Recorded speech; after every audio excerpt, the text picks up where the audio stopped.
to Minnesota statutes, Chapter 12, and other laws.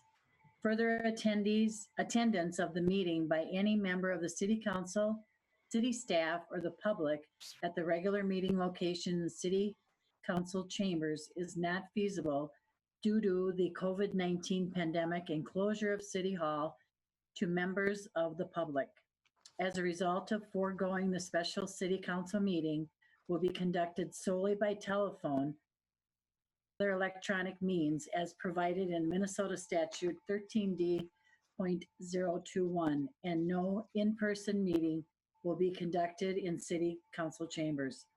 I think it is important to recognize that using a video conference not as good as in-person meeting, but it is necessary. Under the circumstances, we are doing the best we can to maintain transparency and due process. I would appreciate everyone's patience and cooperation as we work through the meeting. If we would stand for the Pledge of Allegiance.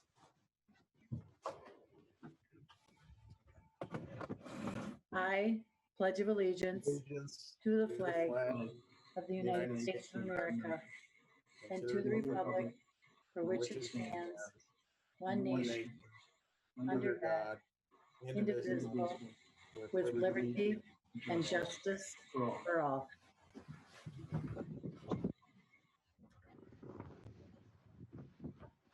Thank you. Seeing that this meeting is being held remotely, when I call your name, please indicate your presence. Councilmember Balsonic. Member Brox. Here. Councilmember Fulch. Here. Councilmember Liefeld. Here. Councilmember Lund. Here. Councilmember Vaughn. Here. Let the roll reflect all council members are present and a quorum has been established. Tonight we have a presentation from Commissioner Mike Slavik. Mike, there he is. Welcome, Mike.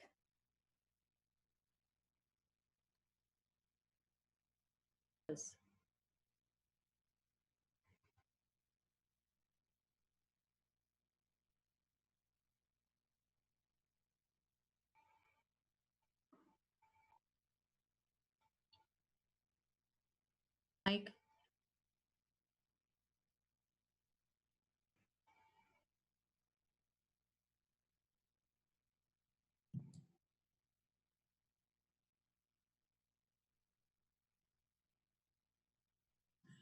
Hello, guys. How are you? Can you hear me? We can hear you, Mike. Yes. Thank you.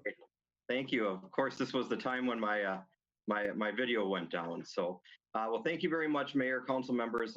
Just appreciate a couple brief moments for you. It's not my typical twice a year update, but I thought since with these times here, and I was actually on the Farmington City Council meeting at your previous council, and had a few people texting me saying that you were talking about me and the county. So I figured this would be a good opportunity just for a few things that I can share, as well as anything that you may have. I'll certainly be available for questions or answers with that. So I thought I would just start by a little bit of what COVID-19 is looking like in Dakota County. As you're all aware, Dakota County is also the local public health board. So in addition to in addition to all of the things that as local government units that we've had to deal with, we really have a strong focus on the public health side of things. So I thought I would just share a little bit of what has happened, particularly in the last 2 weeks. So it was 2 weeks ago today, Monday, we had 215 positive cases in Dakota County and 11 deaths. Now today, we have 802 cases and 23 deaths. So we've almost quadrupled the number of positive cases in the last 2 weeks, and we've doubled the number of deaths. A couple of reasons why that is the case. One, we have seen a substantial increase in testing, and that both statewide and across the country. As the tests have become more readily available, you are going to see more positive tests with that. So the other aspect to put in there is, for so long, so many individuals who wanted a test or more than likely had the symptoms of a test were not able to have a test. That is continuing, but not at that same level. And then a third point that I think is important to make note of is that we, as of today, have 8 long-term care facilities that have had at least one positive case of an employee or resident. So I can report positively that in Dakota County, there are no long-term care facilities in Hastings that have a positive case. However, just to give a story of an example of what happened within the last 2 weeks, we had one of our facilities up in West St. Paul that reported one positive case, which then became 10, which ultimately was 62 residents within one of the long-term care facilities tested positive. And as a result of that, the state of Minnesota came onto that and has tested every single resident and every single employee. And they're still determining, trying to trace where exactly it came from. But there were only a handful of employees that tested positive to those 62 residents. They've been able to isolate them. And as we know that it's really a lot of our deaths in the state of Minnesota have been from long-term care. So that's really an emphasis of both public health and the state health department. So just wanted to share what's been doing on that. When this first began, even back in January, public health was meeting every single day. They're now to a point where the emergency operations and public health are meeting on about an every other day basis. So what is going on with kind of the numbers Dakota County specific. I want to discuss, which I think was what was actually brought up at the council meeting on May 4th, and that is regards to the property taxes. As you are well aware, the Dakota County Board did go in and waive late fees for property taxes, which were due last Friday, May 15th. And I'm happy to report that though we've been able to do that and that it's had a substantial benefit to those, particularly those businesses and residents who were struggling most. As of today, which is the numbers that go through anything that was received in the mail by Friday, and from what I've been told, today's mail, which it has to be postmarked by the 15th, but today's mail was a stack about that big of property taxes that aren't with these numbers here. But countywide, the number of the total dollar amount that has been collected countywide for Dakota County purposes is 89%, and that matches exactly with what the city of Hastings is at.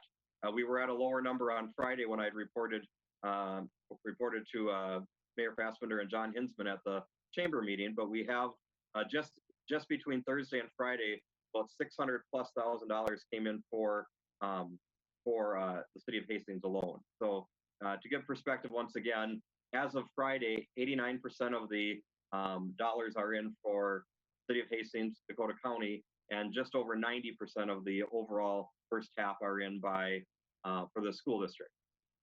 Make note of that is when the county board made this decision, they did not take it lightly, wanting to once again, support our business community and our residents who are struggling, but also our cities and our schools and our townships. So one of the things that we did is we moved up and aggressively moved up a number of the payments to our cities and to our schools. So the first payment coming on the 27th of May would typically be only a certain percentage of the amount collected. And then basically the final payment for any monies that was collected on May 15th would come the first week of July, typically in a normal year for the first half taxes. This year, 100% of what we collect, this number I'm giving you, 100% is going to be coming out the door immediately at that point. And also I should share that that's the first thing, but we also have a number of other times in there. So if somebody pays late but doesn't pay, but pays faster, or we're starting to see as of Friday calls saying, I didn't make my payment, but could I make a partial payment? We intend to continue to get the monies to the cities and schools faster than what the state says we have to. So the state sets a minimum. We plan on actually putting as much as we can we have in there. The second factor in there is that anybody who paid both first and second half taxes, we do have a large business that went and wrote the check and paid their entire year of property taxes. And in most cases, you would only receive the first half of that, and then the county would actually hold on to that second half. But the other thing the county board did is they are sending 100% of collections that would come in first and second half with that. So maybe that's know there were questions before. Maybe I can pause for questions on one of those two items first, and then I think I have one or two more after that, Madam Mayor. Thank you, Mike. Council, any questions for him at this point? Okay, great. Your Honor, Fine, thank you. I had a quick question, Your Sure. Honor. I'm sorry. Councilmember Fulch. Thank you, Your Honor. Mike, Trevor had asked a really good question during our last council meeting, and was there any difference between, for the property taxes that are coming in between, are you seeing a difference between the commercial versus the residential property taxes that are coming in, where one is lower than the other? Thank you, Councilmember Fulch, Mayor Fassbender. So yes, the answer to that is yes, because we did do a couple exemptions that were not able to pay their taxes late. Anybody who was escrowed must have had their taxes paid by the 15th of May. Also, any railroad property and any utility property had to pay on time. So just by that sense, and there, about 42% of the overall tax base was escrow. Most of that was residential, and generally speaking, about 70+% of our residential properties in the city of Hastings are escrowed. So for that reason, that was the case. But even still, with those things, some of those retirees who paid off their home ahead of time, those numbers, our residential rate was substantial. I don't think I haven't in front of me, but from what I'm been hearing and reported, generally speaking, residential has been almost as if nothing has been going on at all. Almost all of the late payments have been business side of things, and from what I've understood, even business that you'd be surprised, I won't name them, but some of your larger businesses that have an empty box in the city of Hastings, they've paid their taxes. So you're seeing many of the individuals who are on the commercial business side who are paying. We're anticipating about maybe 5% who will collecting about 95% on time, because what we're anticipating with that is that keep in mind you started saving up for your property taxes for first half, sometime between last October and May. And if your business was closed, your business closed in March, your business didn't close in October, November, December. So for many of the businesses that have come to us have said, I have some of the money or I have all of the money. So we were one of the few counties that went and said, originally every county had said, we don't want partial payments because of the administrative hassles with that. But we were able to figure out a way, and now we're taking partial payments as well. So people, they have some of the cash on hand, they can pay that way. So, but to answer that, most of our late payments that we're seeing are coming from the commercial side. A large amount. Thank you. And during one of the Friday business calls, you had said something to the effect that the county staff were kind of anticipating for the year a possible reduction in property taxes of, I want to say, I don't have the notes in front of me, but it was like 5 to 20% or 25%. Yeah. And so I was just wondering if you could talk a little bit more about what the county staff are doing to prepare for contingency planning purposes in regards to that. Sure. And the point that I was saying on that one was, we were figuring that the not paying on time was going to be somewhere between 5 and 25% of the overall property taxes. And today I'm here to tell you that the number is closer to the 5, not the 25. Thank goodness for all cities and schools and the county itself on that one. So that's where we're at on that. The other part is that this is not a waiver of any late fees or a reduction. This is, so if you would not be able to make your taxes on the 16th of July, you go and have to pay the full amount. So this is basically an extension for 2 months following both income taxes at the state and federal level, but there is no waiver on July 16th, and there is no intent to be one. What I think that this conversation may have had some of saying, we do have some concern that the May property taxes were kind of the easy one, and think of some of the businesses, depending on how long closures happen and businesses that go under, the October payment might be more of the aspect in there. So one of the, which I can talk about it now, or if there's no other property tax questions, some of my next points were a little bit of our partnership with the state of Minnesota and the federal government on other funds that we're kind of working on, and nothing did happen yesterday at the Capitol, but I still think that monies will come to cities and counties. Are there other questions related to property taxes or COVID-19? Mike. Great. If I can continue, Mayor. Sure, absolutely. And that is just that there is, so kind of going on to what our budget, I know you just came from a budget workshop and we're working on one now as we're starting our budget process at the county. I'll just kind of share a little bit of what's happening. You know, we had a pretty robust transportation plan this year. Our bids are coming in on average about 15% under budget. We, as you know, without having debt, we cash flow all of our transportation projects, but we're fortunate that what we were actually planning to spend are coming in significantly less. So that's been a very positive using that pot. We're using less of that money. Only one of our projects has come in above, but everything else has been able to go under that. I don't know if you're seeing a lot of that at the city of the bids are not coming in lower, but that's been kind of one of our positives. So we're very much watching what projects we do. We've been able to keep right now about 82% of our staff as of last week. We're working from home still, but as you may be aware that we have just started to bring some of our staff back into the county buildings by appointment only in-person meetings. So if things, for example, a merit certificate or eventually some licensing in that, you would actually call a number, set up a time, ring a doorbell, and you would be coming in. We are requiring all individuals to wear masks when they come in. We'll provide one if you don't have one, but that is the process for county services. We're also looking at what ways we're going to be, you know, the budgets I think for all of us are going to be much different this year. So we're working on that and seeing where we would potentially spend. I don't expect you're going to see employees go up and things of that sort. So that's kind of where we are in some of our preparation for the 2021 budget with that. The second thing I wanted to make point was there is $667 million of funding that was federal dollars that could go to local governments, both the cities and counties. And I know the legislature has been trying to figure out a way to work something. They were not able to come to an agreement. And there is some belief that the administration may have some leeway in actually dispersing some of those dollars. I think we really would have loved to see the legislature figure out something because it probably would be more to our advantage if it would be that amount in there. The administration doesn't have to give all of those dollars in there, but that will, by federal dollars, go to any of those costs that we've incurred as both cities and counties.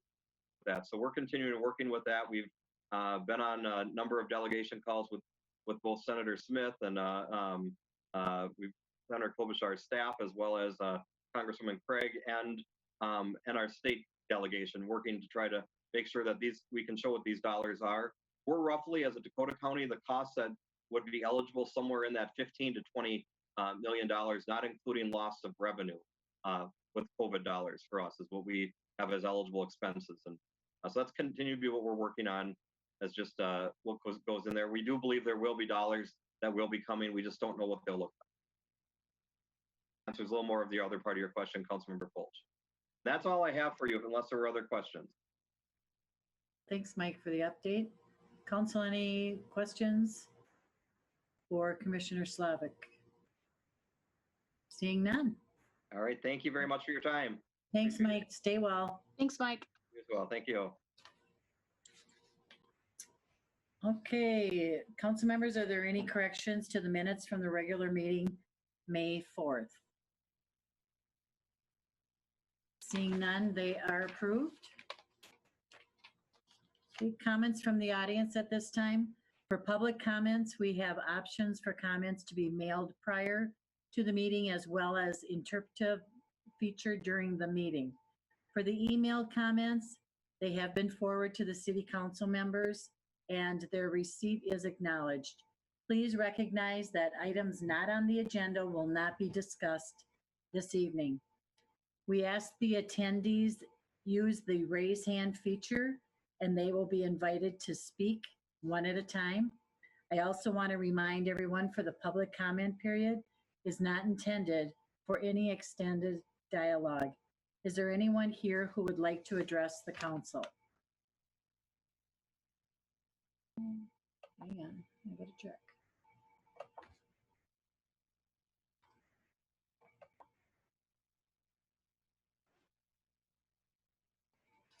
Okay, I see none. So council items to be considered. Council members, are there any items to be considered? Your Honor. Councilmember Fulch? Thank you, Your Honor. I was wondering if I could please request two quick items just to bring up.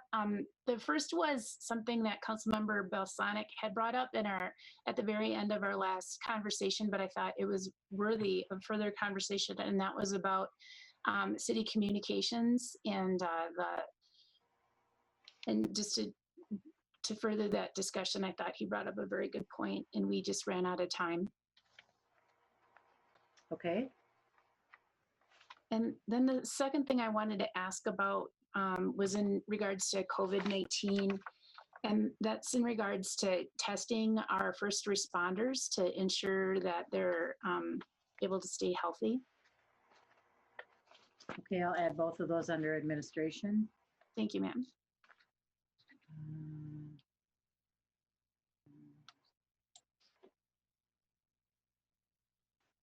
Okay. I would accept a motion to approve the consent agenda. Councilmember Vaughn? Could I pull number 4, please, from the consent agenda? Sure. Pull item number 4, and that too I'll put under administration.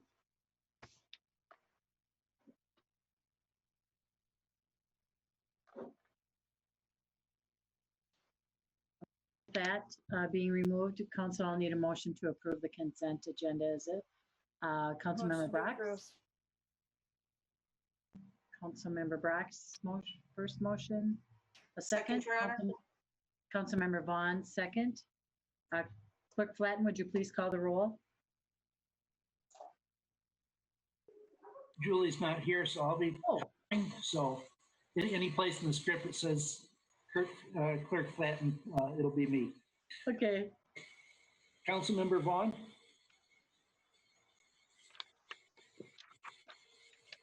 Councilmember Vaughn?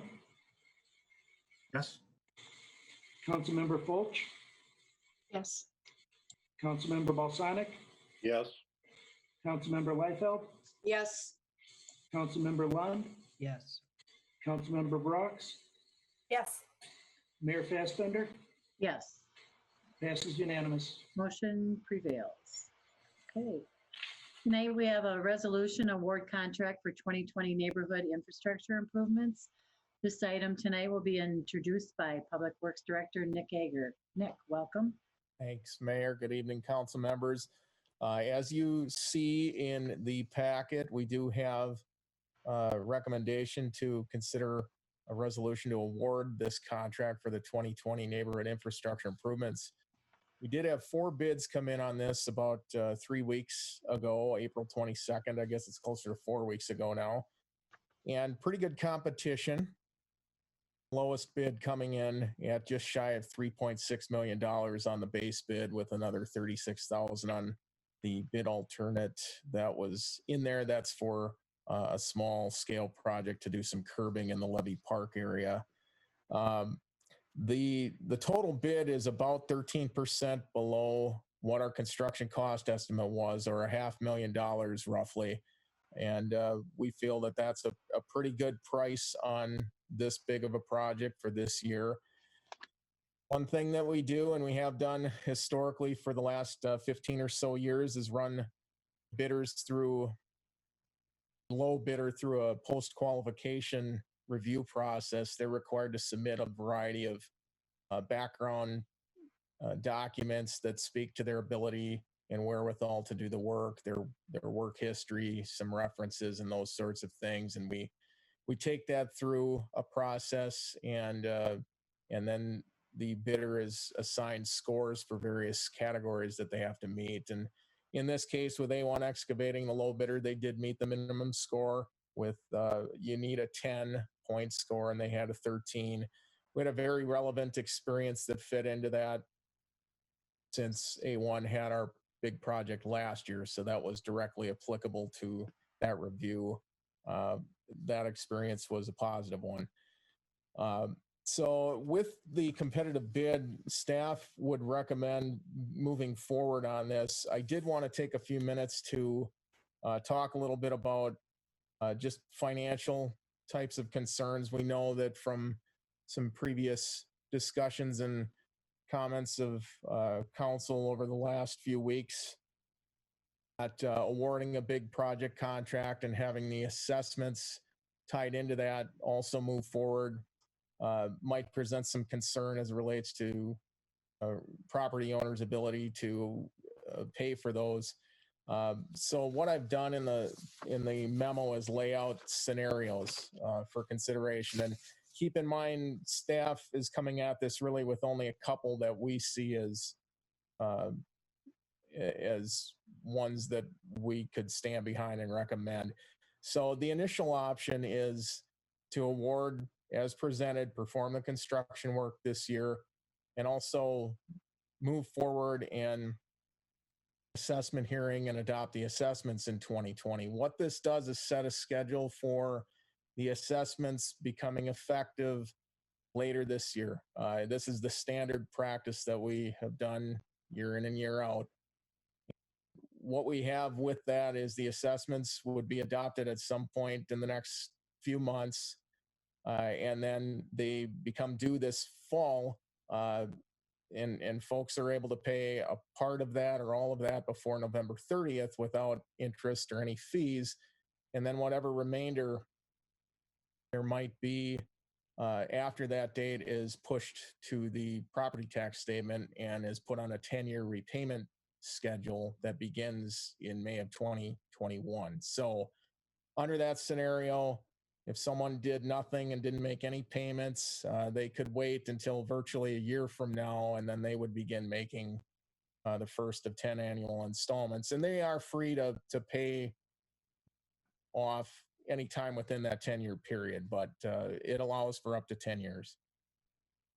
The second scenario is similar to the first, but it may offer a little bit more comfort in the amount of time that people are given before that first payment would become due. This is to still move forward and award the contract here, to hold off and do the assessment hearing and adopt the assessments in 2021.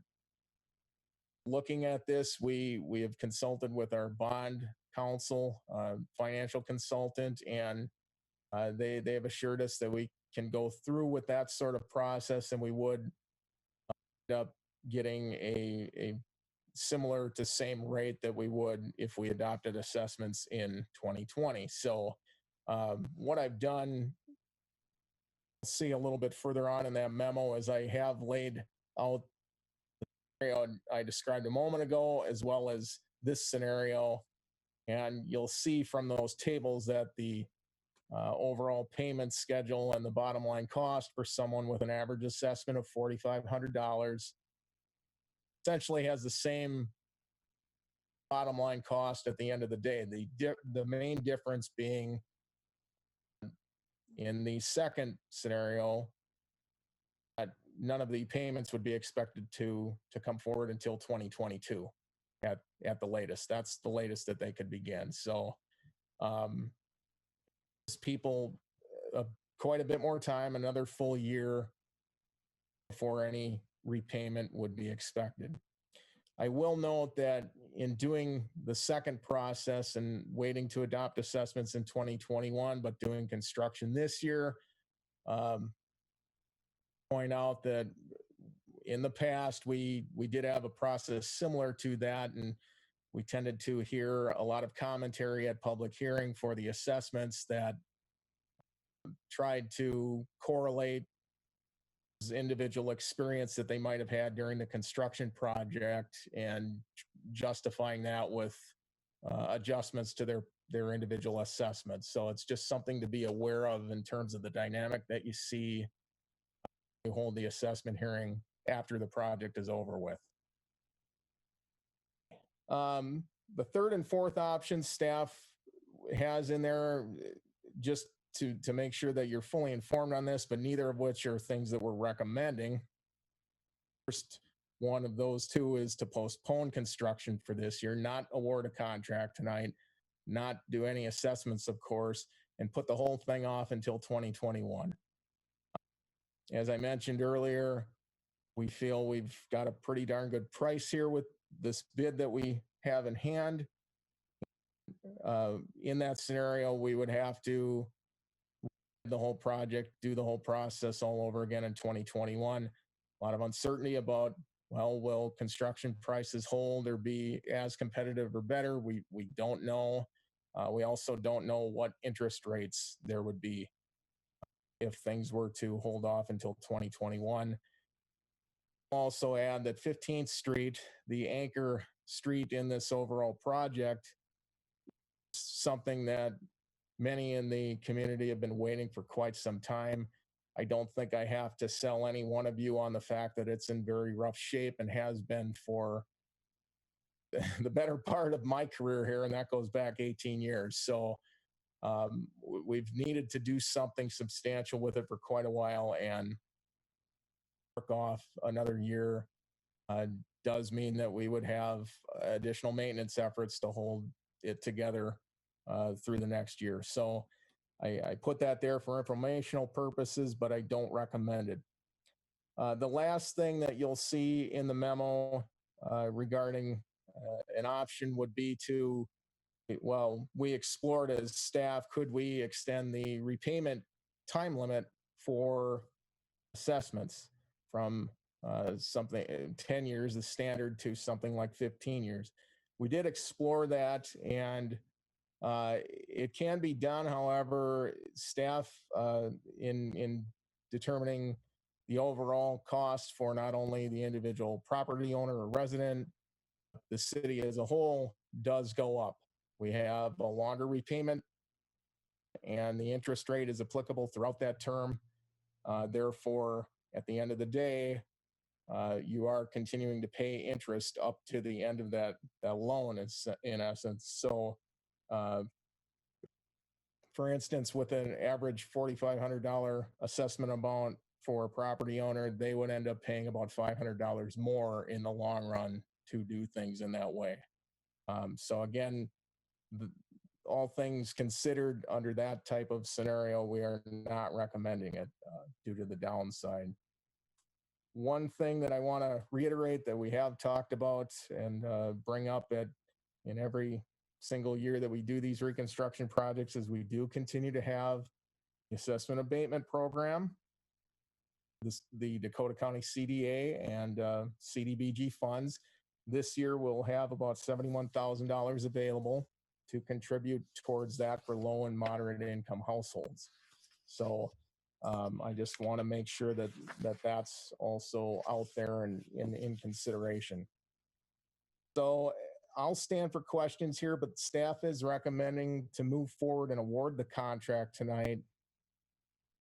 I think really what the motion that staff would seek under that measure would be declare or award the contract, but also indicate each year council would take up the question of adopting the assessments. That's what I've included in the resolution. That's at the end of that memo. So can turn it back to you, Mayor Fassbender, and I'll stand for questions on this one. Great, thanks, Nick. Councilmember Lund. Thank you, Nick. I think it's important to point out the options that are presented to us, because this is different than what we're normally looking at when we're making this decision. Normally, it's here are the bid results and here's the project. But I appreciate that you heard us loud and clear last time or a few times ago that there was some concern, at least on my part, about putting the burden of assessment fees on top of residents when some of them may be very well in a different financial situation than they thought they were going to be. And so having these options, I think, easier to be able to move forward with a very important infrastructure project. There are some favorable things right now, as you mentioned, interest rates, the competitive bid. Those are some things that we definitely don't want to disregard, and those can be something that we actually want to take advantage of um, for the immediate time frame, because we don't know if it's going to be there in 2021 or beyond. We are a decade behind, roughly. That's Councilmember Balsanik's number of years he puts on that as far as where we are for road improvement projects. So we want to make sure that we're still forging ahead if we can. I think the second option that you presented to us allows us to forward with the project, but it alleviates the immediate cash flow concerns that may exist right now with people that maybe have less income than they coming in than they maybe normally would in the next year and years to come. The other thing that I do want to point out, though, is the 15 years. I know that was one that was brought up as the option last meeting, I believe.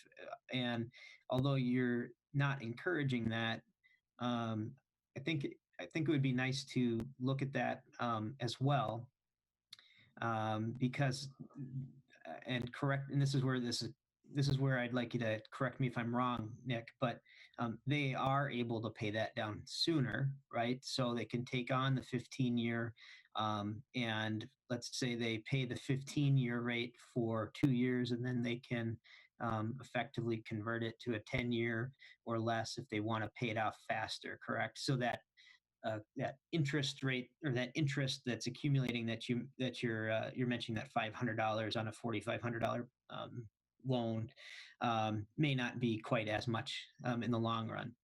Why I'm bringing this up is that gives people an option to choose what path is best for them, and because we may not be out of the thick of things in 2021 either. So just any way to minimize that monthly payment, or that payment would probably be well received. So is this something that you can pay down without any penalties or anything like that? Thanks, council member. You are correct. If we were to do a longer term on the assessment, somebody does have the option of paying theirs off sooner than that full term. For anybody who would just go about it in a way that they're making the minimum payment, in other words, and doing the annual installment only each and every year to the end, that is the case where it would end up costing them more in the long run. But your assumption is correct there. That would be flexibility for somebody to pay it off at their own pace within the 15-year time frame.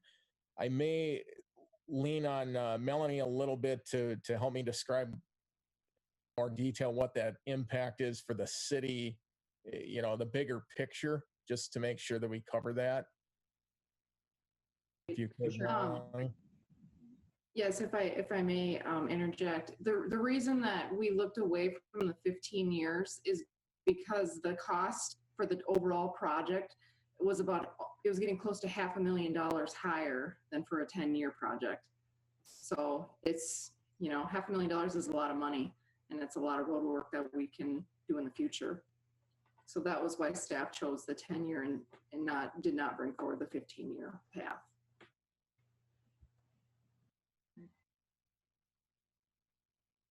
Any other comments, council? Member Fulch? Thank you, Your Honor. Nick, I had a question. So when I took $71,000 and I divided that on average by the $4,500, that came out to like 15 homes or property owners would be eligible to use that funding. Like that would be the most. And so I was wondering, could you please tell me how many houses in total are there that are being affected by the assessment? Thanks, Councilmember Fulch. I did look at that the other day. I think we're on the order of about 115 single-family households in the project, more or less. There are a number of business properties, and there are also some multifamily or ones that are rental properties that wouldn't fall into the eligible category to even apply for that program. It is for owner-occupied homesteads that are low and moderate income. I'm sorry, what was that total number again, Nick? 120, did you say? Number of properties? Yeah. About 115. 115, okay. Yeah, there are 150, roughly 150 total properties in the project this year, and 115 approximately is the number of single-family owner-occupied. So I asked that question because the number that we're looking at right now for the unemployed within Dakota County is 20% of the population. And so 20% of the, what did you say, 115? I punched it in my calculator really quick. It turns out to be 23 homes that would be impact. I mean, theoretically, of that total amount, 23 would actually be the theoretical percentage of homes that they don't have an income. And so is there any way that we can add funds to that $71,000? I know that you said that it was county CDA money. Correct. Right? It's federal money that is in the form of community development block grants. And the Dakota County Community Development Agency is the administrator of that program. So the city applies for the program and the funds on an annual basis, and we make recommendations as to how that's assigned within the various pots that the program has available. Assessment abatements kind of been the lion's share of that historically, but there are a couple of other things in there too for development related activities. And in this case, for this year, that was the maximum amount that we were able to garner from that program, the 71,000. 71,000 is the total amount that you're receiving for that program? Or did I hear you say that there's a larger pool where there's some of the money is going to other projects in Hastings for community development? Yeah, I might look to John Hinsman for a little bit of assistance on what the other have in them, or if there's anything in there for the other programs. John, are you able to assist there? Yeah, Nick. I'm not aware of much of anything that's in other pots at this point. I believe the lion's share of what we have is dedicated towards assessment abatement at this point. The annual amount of money we get from that program is roughly right around $70,000. What I'm hearing you say is that there's no more of that federal block grant money that would be available to allocate towards this. Would there be any other funds that we could shift to help cover? What I'm afraid of is that you're going to have more need than you have available funds, and then it'll all be gone. And so, I'm just going to be straight honest. I'm super uneasy with residents to take on an assessment when we know that a considerable amount of the population is currently unemployed, and that is probably going to get worse before it gets better.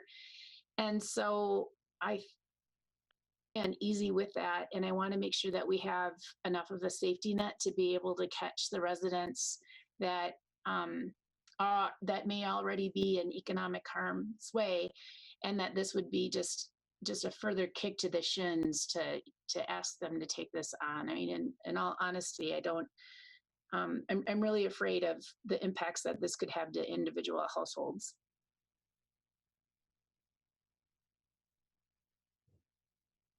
Councilmember Lund. Honor. I agree with Councilmember Fulch in the concern about what the impact of assessments can have on households, especially with uncertainty around what the unemployment landscape actually looks like. Necessarily agree with your math. I know you're just kind of throwing some numbers out there. Obviously, not 100% of people that are unemployed are single family home owners. Either. So one of the points you bring up though is how can we effectively increase that safety net? So I'll ask this of Nick or Melanie or whomever might be able to answer the question. If we go with option 2, where that's a 2021 assessment, that means that they would have to start paying at the end of 2021. Is that correct?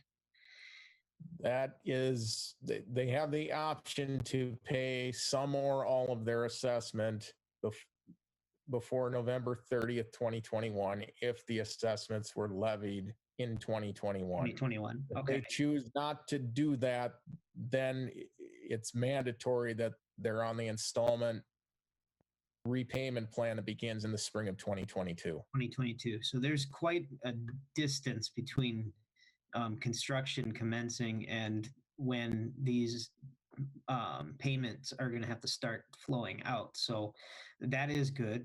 The other thing is, I don't believe it's all or nothing on these assessment abatement funds, right?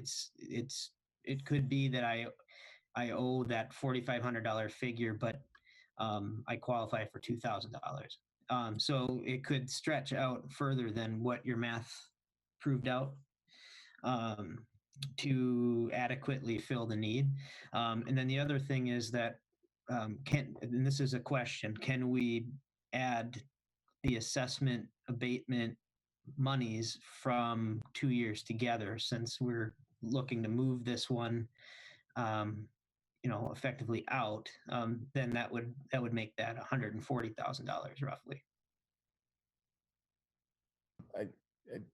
The answer to the second question is yes. We would apply for this program again in 2021 to request additional dollars towards the assessment abatement program. And as far as the CDA sees it, those are not pinned to a specific project. They're pinned to the process. So we would have whatever we might, this year's allotment and whatever we might get next year in totality to put towards that. The first question, I believe you asked about some flexibility essentially in how much abatement would be offered to any particular property owner. Is that yes the question? Okay. It's not the whole bill, it could be part. Yeah, the program and the federal law that governs it does mandate that anybody who qualifies as a low-income household has their entire assessment abated. Anybody who is a moderate income household, the city has the discretion to do from 0 to 100% abatement for those properties. So historically, the city's always been able to offer something to moderate income households. There has been quite a range on that. I think most I can recall as a percentage basis might have been about 15% abatement. And we have also in turn been able to offer 100% abatement. It all depends on what would be left in the pot after the low income qualifiers were covered.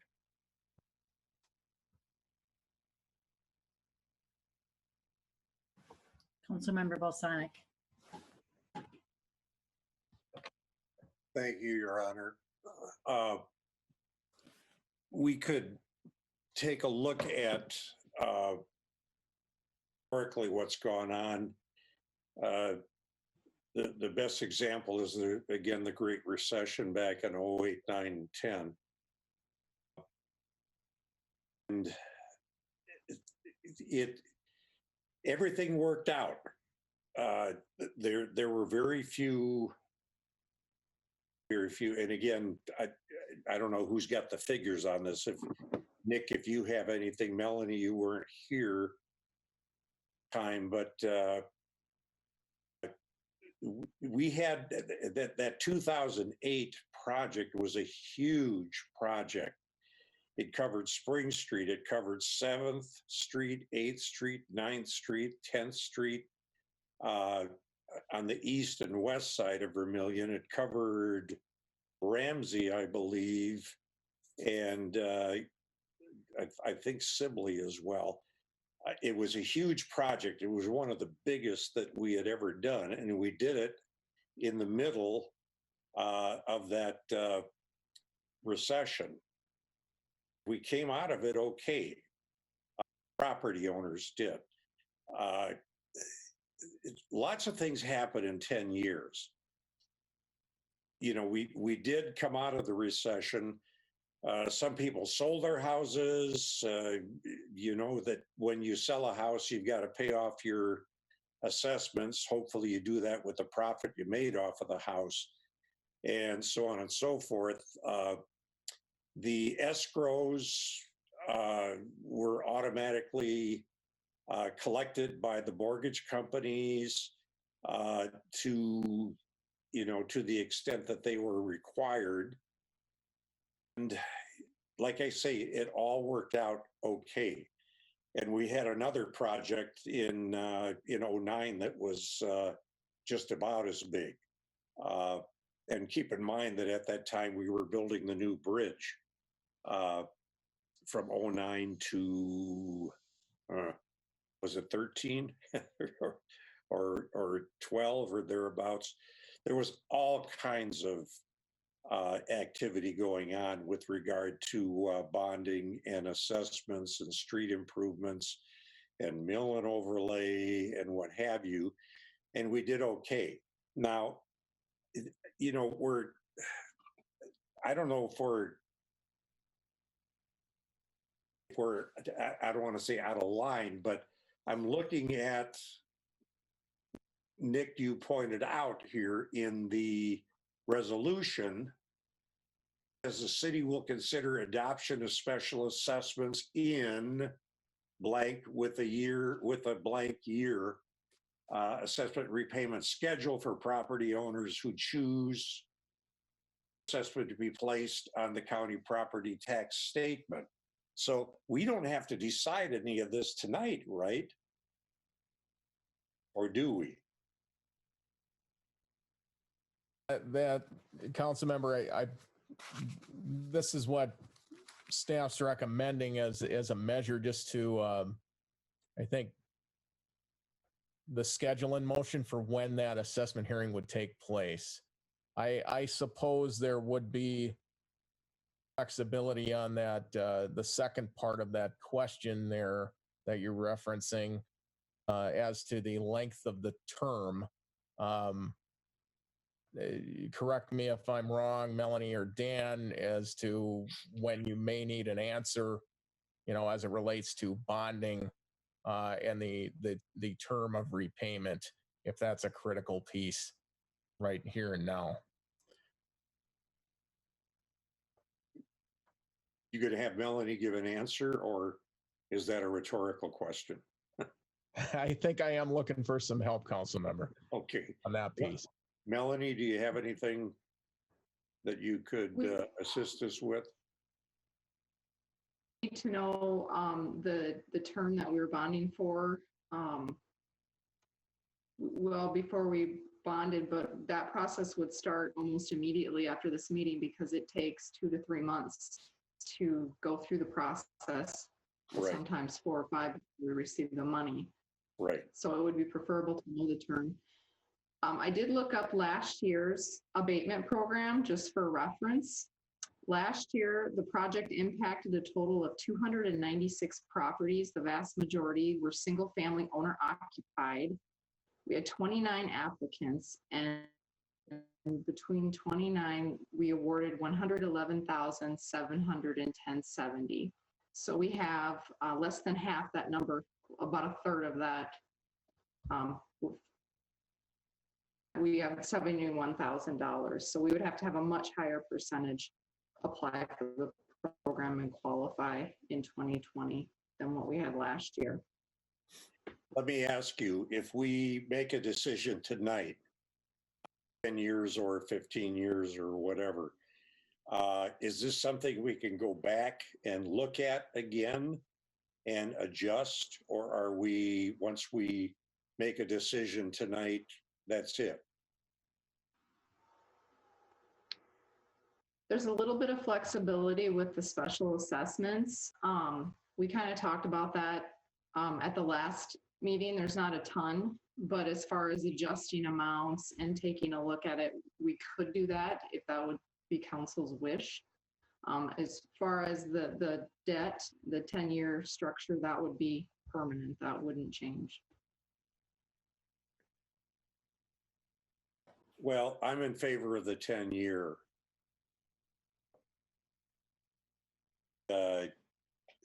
You know, that's my take on the whole thing.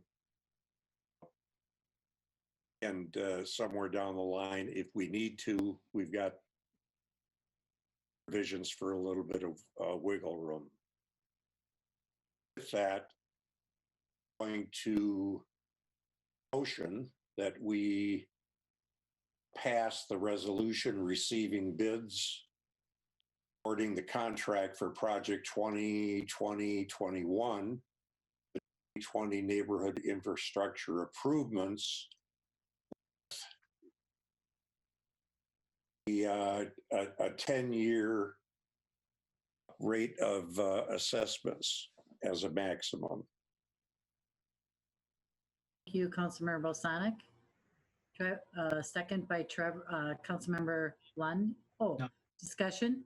I have a question. Okay. You better second it first. I don't know what I'm seconding. Are you, Well, second it and then discuss it. I mean, Then we can have more discussion.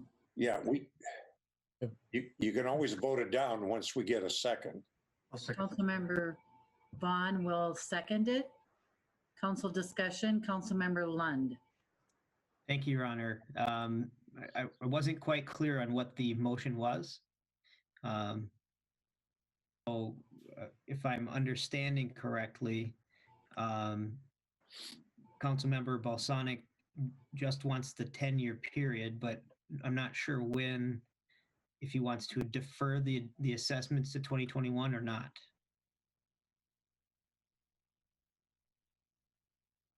Clarification. Well, what I'm doing is I'm going off of the hard copy here of the way the solution was put together by Public Works. What I was doing was reading what was on the resolution. Mayor, if you'd like, I can interject perhaps.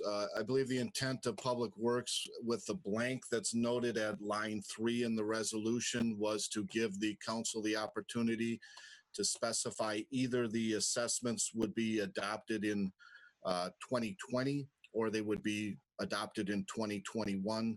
So I think if somehow we can get one of those choices into the motion through an amendment, that would be appropriate. Okay, thank you. I just assumed by looking at the heading resolution, this is -01, Roman numeral 9-01,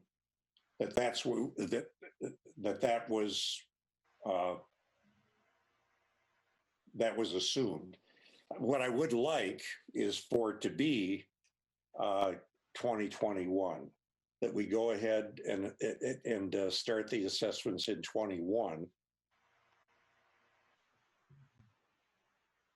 In other words, the delay of a year. Okay.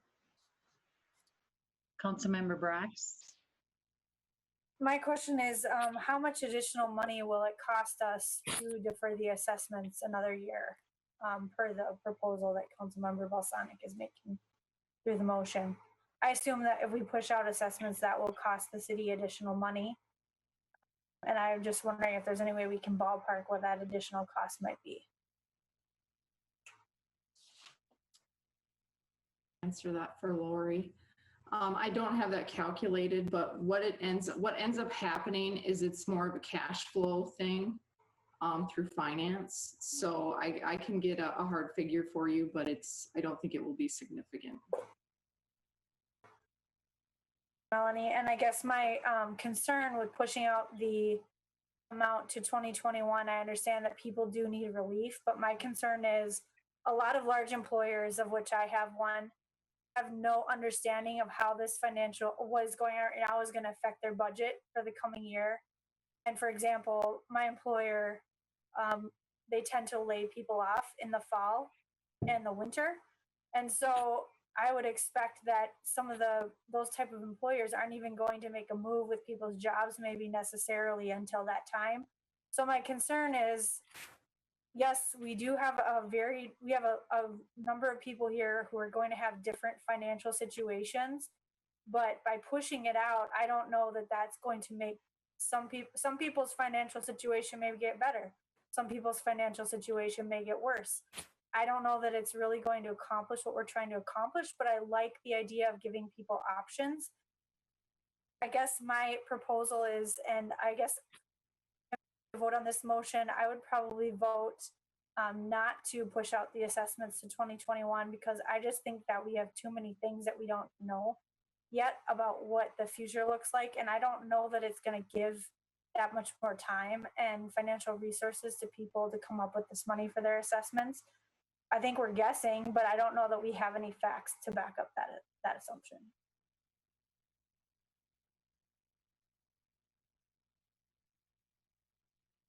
Discussion, council?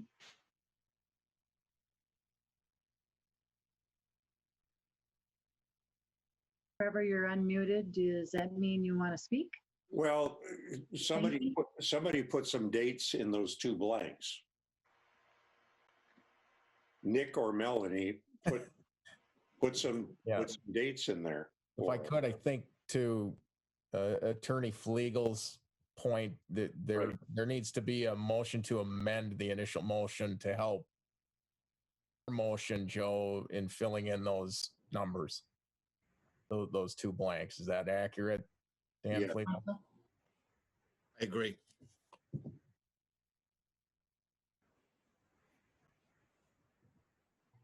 Okay. Are you looking for a year, month and a year? Or A year is sufficient. A year would suffice. Yep. And that would be either 2020 or 2021, I think, are the options.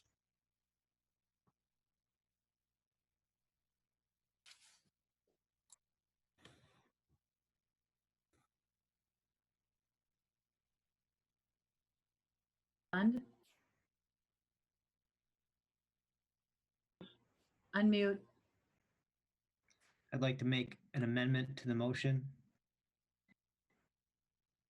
Have an assessment pushed out to 2021 with a 10-year assessment repayment schedule.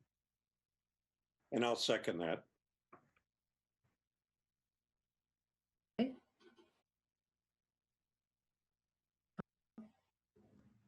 Discussion, Councilmember Lund. Thank you, Your Honor. I appreciate Councilmember Brox's comments. I'm not sure what the intent there is, if it's you're of the mindset to not do this at all, or just forge forward in the 2020 instead. But I think, you know, if we recognize that this project has been long in the waiting and long in the tooth as well, and it needs repair. We do have uncertainty. We don't know, but we do know that there are people in financially difficult situations right now that will be ongoing for a while at least, and pushing it out a year at least would hopefully minimize the impact on what we do know. So I understand your point, but we have to make decisions based on what minimal information we actually have. So if you support this project going forward in the next year because it's needed, then pushing the assessment out a year, it does at least help some people.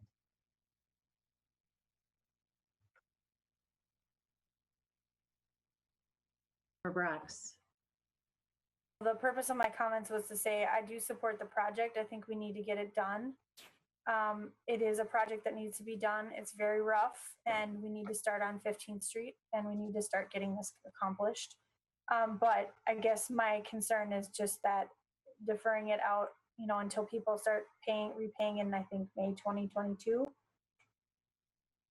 I was concerned first about the cost, and Melanie has addressed that it's not going to be costly to wait. So I guess that was my primary concern.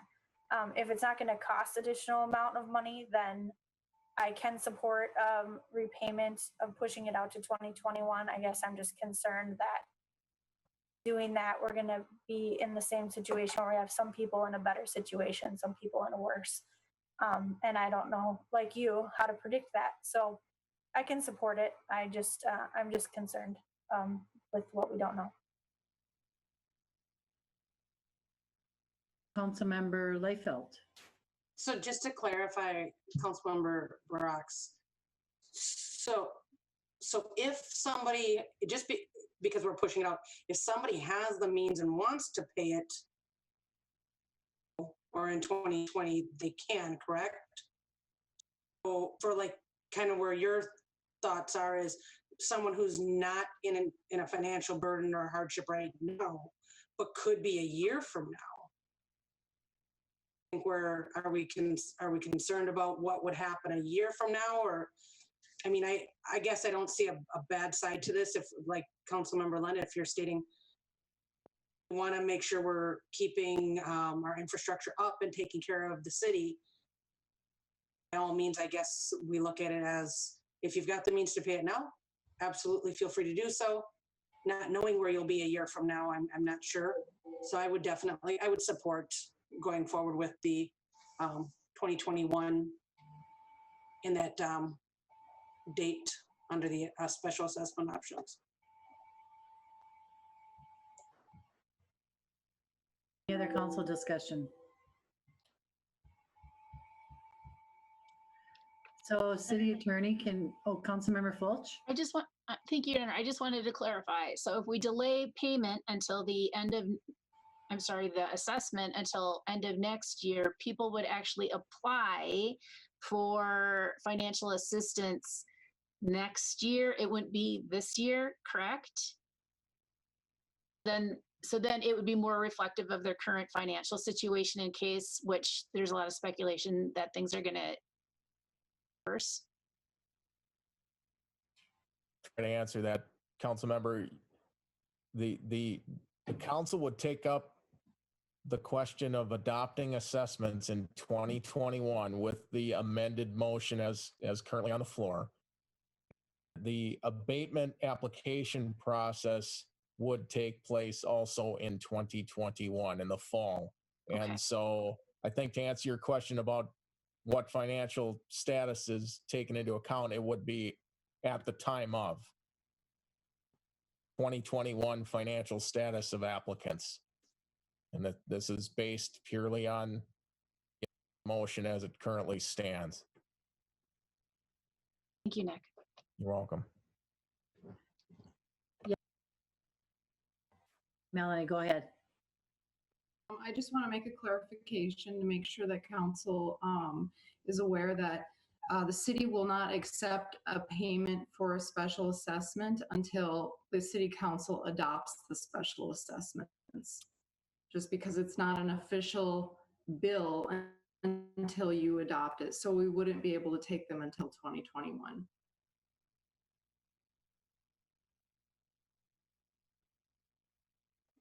Any other discussion? I'm sorry, Mayor. Sure, go ahead. If there is no further discussion, I'd propose that you do call a roll call vote on the motion to amend that was made by Councilmember Lund. If that passes, then I would propose there'll be another opportunity for discussion and then a roll call vote on the motion as amended, which would be presumably the 2021 assessment. Thank you. City Administrator Waticha? On the amendment, Councilmember Vaughn, Yes. Councilmember Fulch, Yes. Councilmember Balsanic, Councilmember Liefeld, Yes. Councilmember Lund, Yes. Councilmember Brox, Yes. Mayor Fassbender. Yes. The amendment passes. Okay.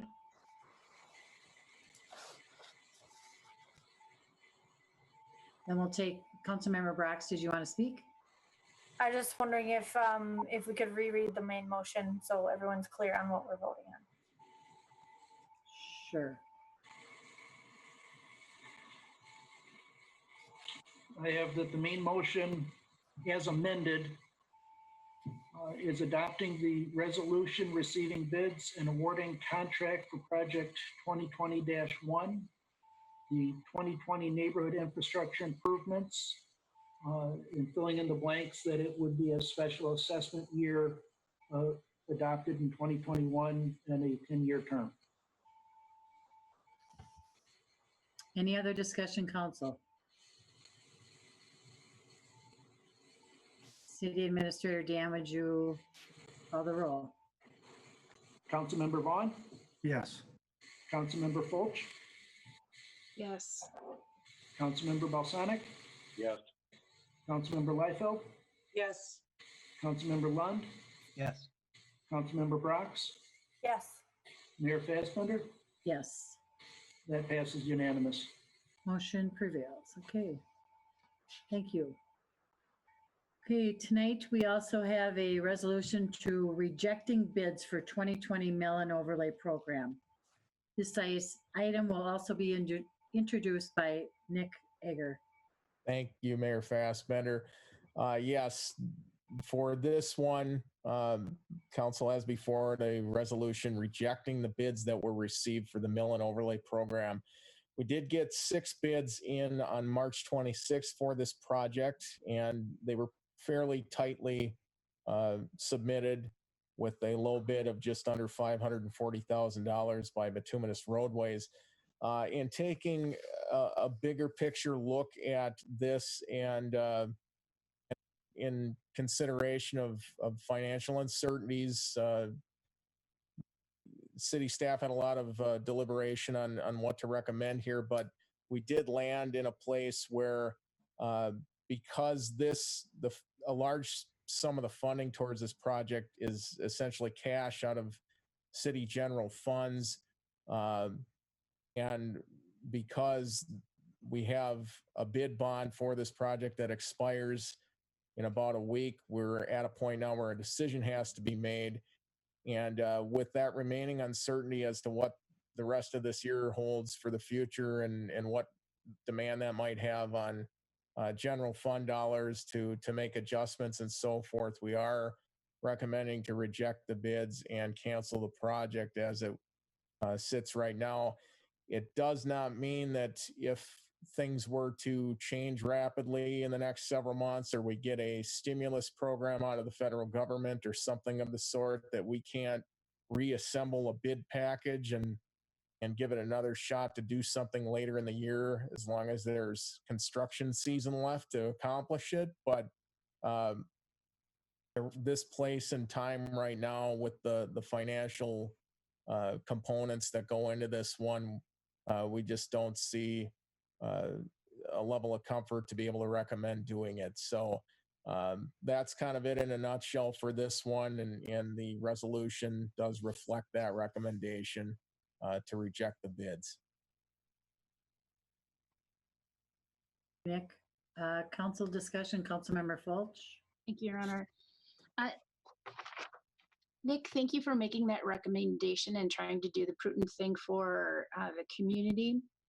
I Was wondering though, you within the write-up it had said that you could pull out the state aid segments, which were West 15th Street and then South Frontage Road, and put that out for bid. And so, how difficult would that be? How fast could you flip that and get it back up for bid? And when could you receive bids back so that you could still have and the remainder of the construction season to get that out? I mean, you could theoretically flip it in 30 days and have new bids for just those segments, because that money needs to be used in this fiscal year, does it not?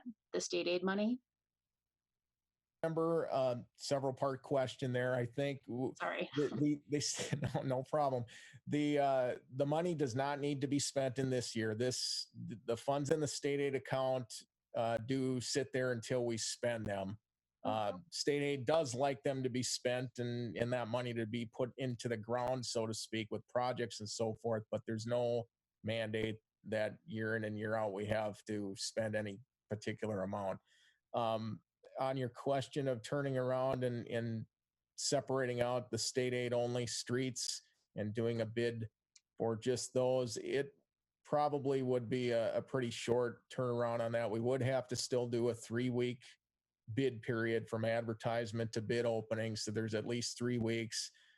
Probably, I'm just going to say conservatively, about a 2-week time frame to repackage things at a staff level and extract plan sheets and parts of the documents that don't pertain anymore if it were to become a state aid street only project. So pretty quick turnaround on something like that if we were to get that sort of direction.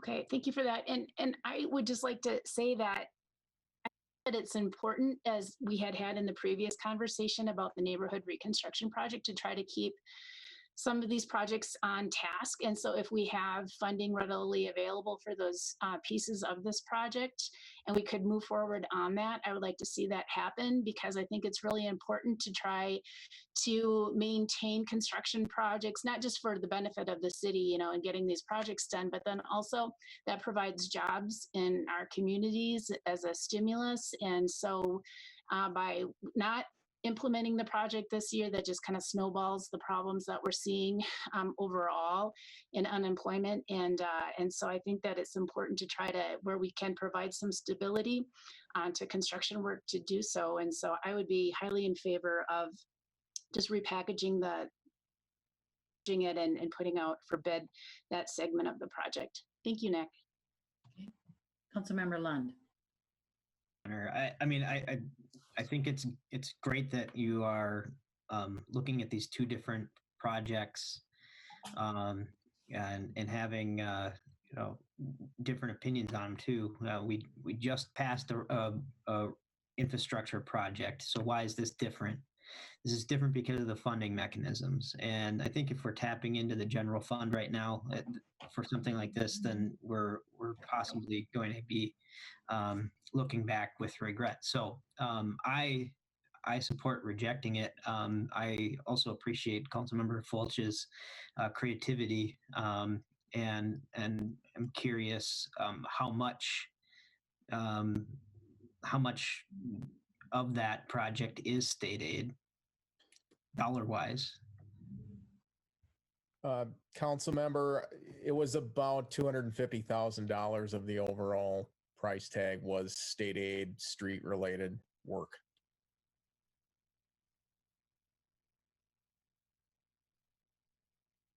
Councilmember Balsonic. Thank you, Your Honor. A question for Nick. How much over was the lowest bid? Council member, we did have a total project estimate.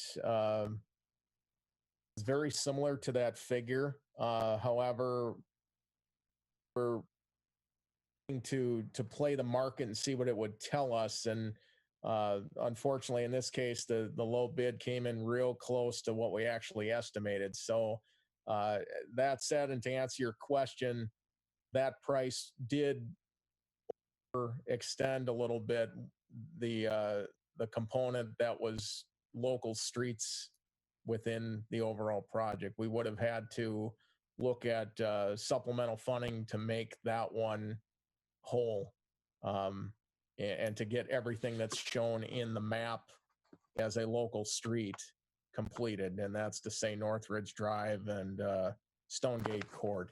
We were falling a little short with the funding resources that were allocated in the budget for the local streets.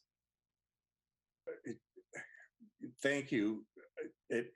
Again, how much over the bid or the estimate was the lowest bid? Thousands of dollars. I think it was around 35 or so. We would have to then take in order to make up that difference. Where does that money come from? Well, that's where in under more ordinary circumstances, we probably would be bringing forward a budget amendment. Is that correct, Melanie?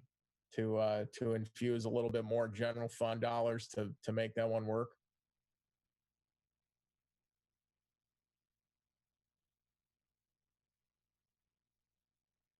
Yes, Vaughn. Oh, sorry. I'm waiting Go ahead, for Melanie. Yeah. Yes, Joe, we could use general fund dollars. There's also, we have a fund that we use when we're done paying our bonds. Usually there's a small residual amount left in them, you know, $10,000, $15,000, because we never want to be negative in our debt funds. And we did close some of those last year. So there's some money sitting in that fund that also council could have allocated to the overage. Well, I'm bringing all of this up because I go all the way back to what I said in our workshop, that my concern is keeping people employed. If we don't do this project, there's going to be some people that won't be employed. And the whole idea is to keep this economy going in some way, shape, or form, so that we can get ourselves back on track. And I cannot see making this project because of an overbid of, and I sound so bureaucratic, 35, would you say 30-some thousand dollars? The lowest bid was over from what our estimate was going to be. It keeps people working. And again, we're behind in our street projects and our street improvements. Granted, if we put this out again a little later this year, it could still get done. I just think we should go ahead with it. Okay. Councilmember Vaughn. Thank you, Your Honor. I'm with Councilmember Balsonic. I see staff is recommending it, and they're putting in the memo that it's financial uncertainties. I've heard a few things tonight. We've heard from the finance director saying the effects that affect the city government will be tailing. It'll be in the next year, that we're not prepared. About concerns about financial midterm, about cash flow. We just heard from our county representative that he's feeling very confident about the dollars that are coming into us to help with that cash flow. Again, uncertainties to go with that. Go back to what we all talked about in our workshop. It's taking care of our investment. And if I'm correct, Nick, I believe we Northridge last year. So actually it'd be the second year in a row we would choose not to do this road. And this road is not, there's no assessments. It's from the state general fund or our city general fund like you talked about. The other two have some state funding to them, but this is important, I think, what we talked about, to take care of what we have. And we can't, if we delay this, we're going to delay the next one that's supposed to happen next year. And all we do is keep pushing our projects on the residents saying, sorry, no funding, we'll do it next year. This is important for me to do now because I think the funding is within our budget, is what I'm recommending that we move forward with this one. Other discussion, council. Your Honor. Councilmember Fulch. Thank you, Your Honor. I don't feel so confident about the second half of the year.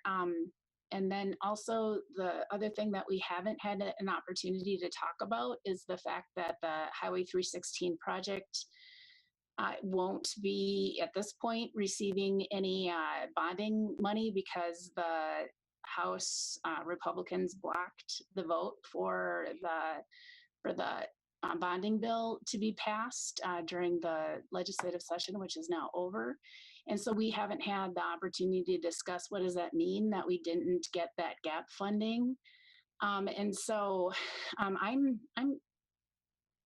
feel like that we do have a lot of priorities when it comes to, roadway, but I don't think that we've had that opportunity to really discuss the financials and with certainty of knowing, where are we with confidence in 2020 and then moving into 2021. And so I'm thankful that Nick has made a sound financial judgment and not seeking approval of the project at this time. And I think that also if funding becomes, I would advocate for moving ahead with the state aid piece, just as Council Member Balsanic had said. I think that it's important to try to maintain those jobs that we can.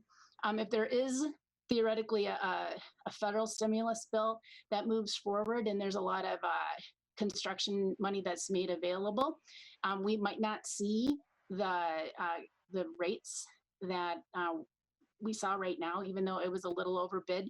If there's a lot of stimulus money, the pricing might actually go up because there's more funding available for projects to be implemented. That's another thing to take in consideration. So so I would make a motion to, well, maybe I should make a motion. We can talk about it. I'd like to make a motion and go with the staff recommendation of throwing out the current bids and then repackaging the project just to be specifically for the state aid segments of West 15th Street and South Frontage Road. Receive bids on that portion of the project and then make that judgment call at that time about the award.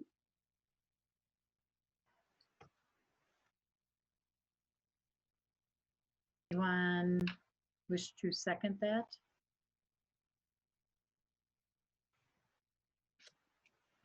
I see no second. So I would take an additional motion. I should say.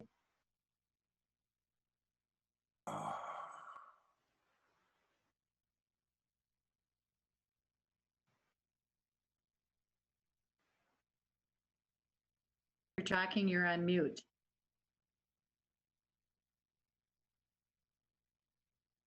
Mute, Joe. There you go. I got it. I keep getting this window popping up. It gets in my way. I will therefore make a motion to accept the lowest bid for the mill and overlay program for 2020.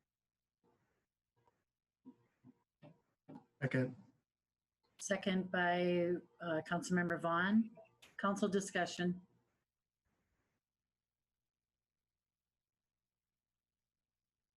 No council discussion. Administrator Waticha, would you take the roll, call the roll, please? Councilmember Vaughn, Yes. Councilmember Fulch, No. Councilmember Balsanic, Councilmember Balsanic,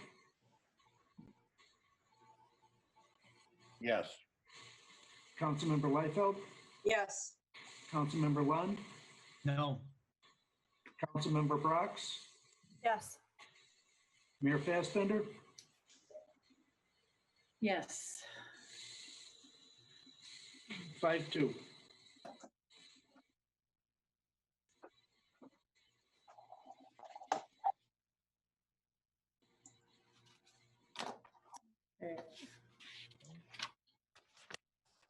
Next, we have resolution temporary changes for business affected by COVID-19 restrictions.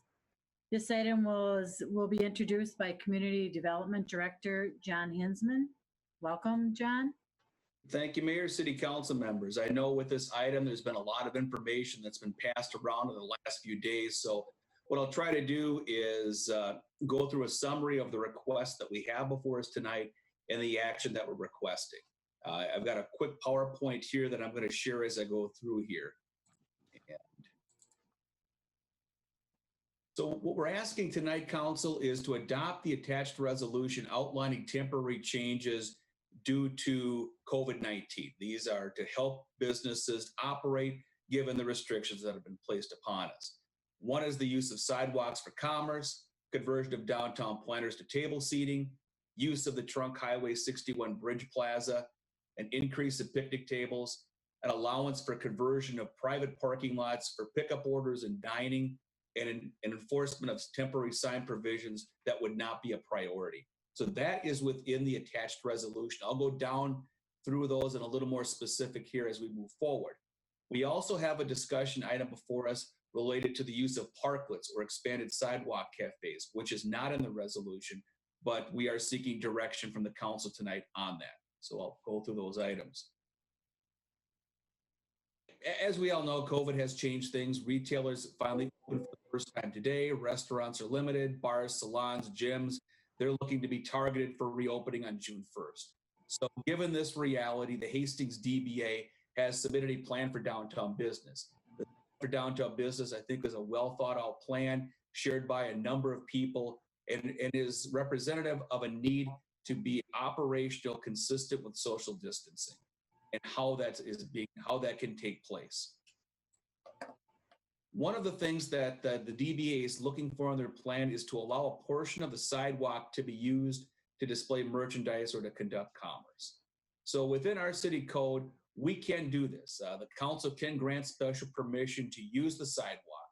The sidewalk in the downtown area is part of the public right-of-way. And so when we're looking at the sidewalk there, this is technically commerce that's included within the right-of-way itself. There is a provision in which we can grant special permission to that. This would be for retail only. We have another provision for restaurants and bar service under the sidewalk cafe. What we would need is a maintenance of a 4-foot corridor for sidewalk pedestrian travel. So you got to keep your items clear of a 4-foot area for people to come back and forth. We want to keep it neat and tidy. We're also looking to have a completion of a sidewalk use form. One of the things that we need to be able to ensure is that there's a waiver of indemnity to the city from the business owners, operators, insurer. Because there's commerce and because there's product on the street, we as the city, as the owner of the underlying property, would be liable for that. And so we were asking the business owners, building owners to provide that information for us. This is certainly not anything that we intend to be burdensome, but something we do as a due diligence item. Something that we would recommend to move forward. A request to use a bump out area. In the picture here, if you're not familiar with what a bump out area is, it's essentially that knob at the intersection. You can see down here it has planters. Most of those areas downtown have planters. What the DBA is seeking to do is to use the planters, not as planters, but as tabletops. It would have a base on it. They are requesting that the city provide or construct a tabletop here that could be used for outdoor dining. Analysis of it, we come up with a couple of things. One, any consumption of alcohol would be prohibited under city code. Now, this is a theme that's going to come up in a couple of different items here. Under our city code, any consumption of alcohol within the public right-of-way, which would include the streets and the sidewalks of downtown, is prohibited under city code. City code does provide for the allowance of consumption in parks or in some parks, so those are a different item, but specifically within the city code, there is the exemption or there is the restriction of consumption of alcohol within the city street. We're assuming that these tabletops would be for the use of the general public. They would not be assigned to a particular business. From a staff level, we would prefer private construction versus city construction. We're just looking for a plan and an assurance that there would not be any damage to the planters. So our preference would be that would be done privately with the plan here, but something that we can go along with as well. West is the courtyard under the bridge plaza area. DBA is requesting additional tables, 2 portable toilets, hand washing stations, and trash receptacles in this area. We're in agreement that this is an underused area and something that could go forward. We don't have any issues with bringing additional tables. We could bring forward additional porta potties and hand washing on that. So that's something we could do as well. This would be an area, FYI again, that the consumption of alcohol would be prohibited because it is in with a public right of way. Also request for the designation of a smoke and vape-free downtown. That was part of the economic plan for development. This was something that the council could consider, but we think it's outside the emergency provisions of the city at the moment. It could go through a typical ordinance process itself, but would be outside of the realm of things that we could do immediately on that. So we bring that forward as an item, as a request, but within the resolution, we are not taking any action on that because it would require an ordinance amendment to take action. Also, the request for installation of rubber speed bumps on 2nd Street. We've not implemented these type of measures in the past. There is some concern among staff that this causes frustration for through traffic that essentially causes people to speed between them. We understand that at present, the lack of activity downtown has enhanced speeds. We've seen evidence of this occurring. We're hopeful that the activity that takes place through resumption of business, the parklets, extended sidewalk cafes will show more activity on the street slows traffic. So we're hoping that that's something that will correct itself on there. We're not recommending any action on that within the resolution. What the DBA had requested, staff is also looking to move forward on a couple of additional items. One of them is to increase picnic tables along the riverfront and the downtown area.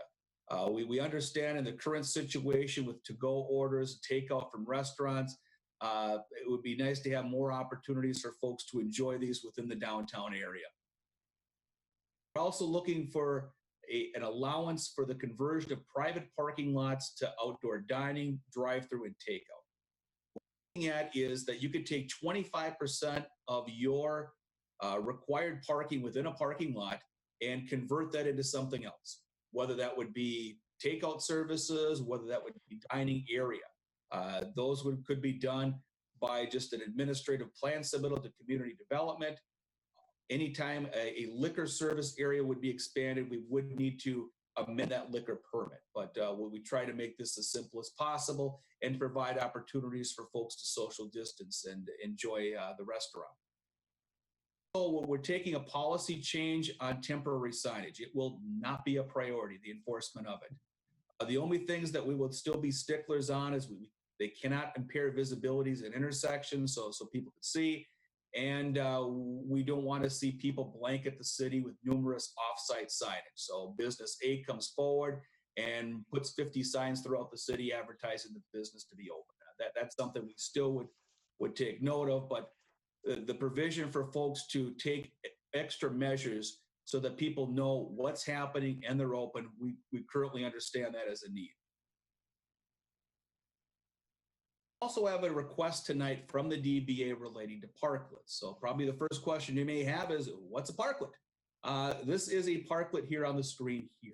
It's essentially a temporary conversion of on-street parking areas into private commercial for the use of neighboring businesses. So essentially, you've got a parallel parking space shown here. There is construction of a raised platform that makes it flush with the curb and the installation of tables within the platform itself that can be used by businesses for dining services.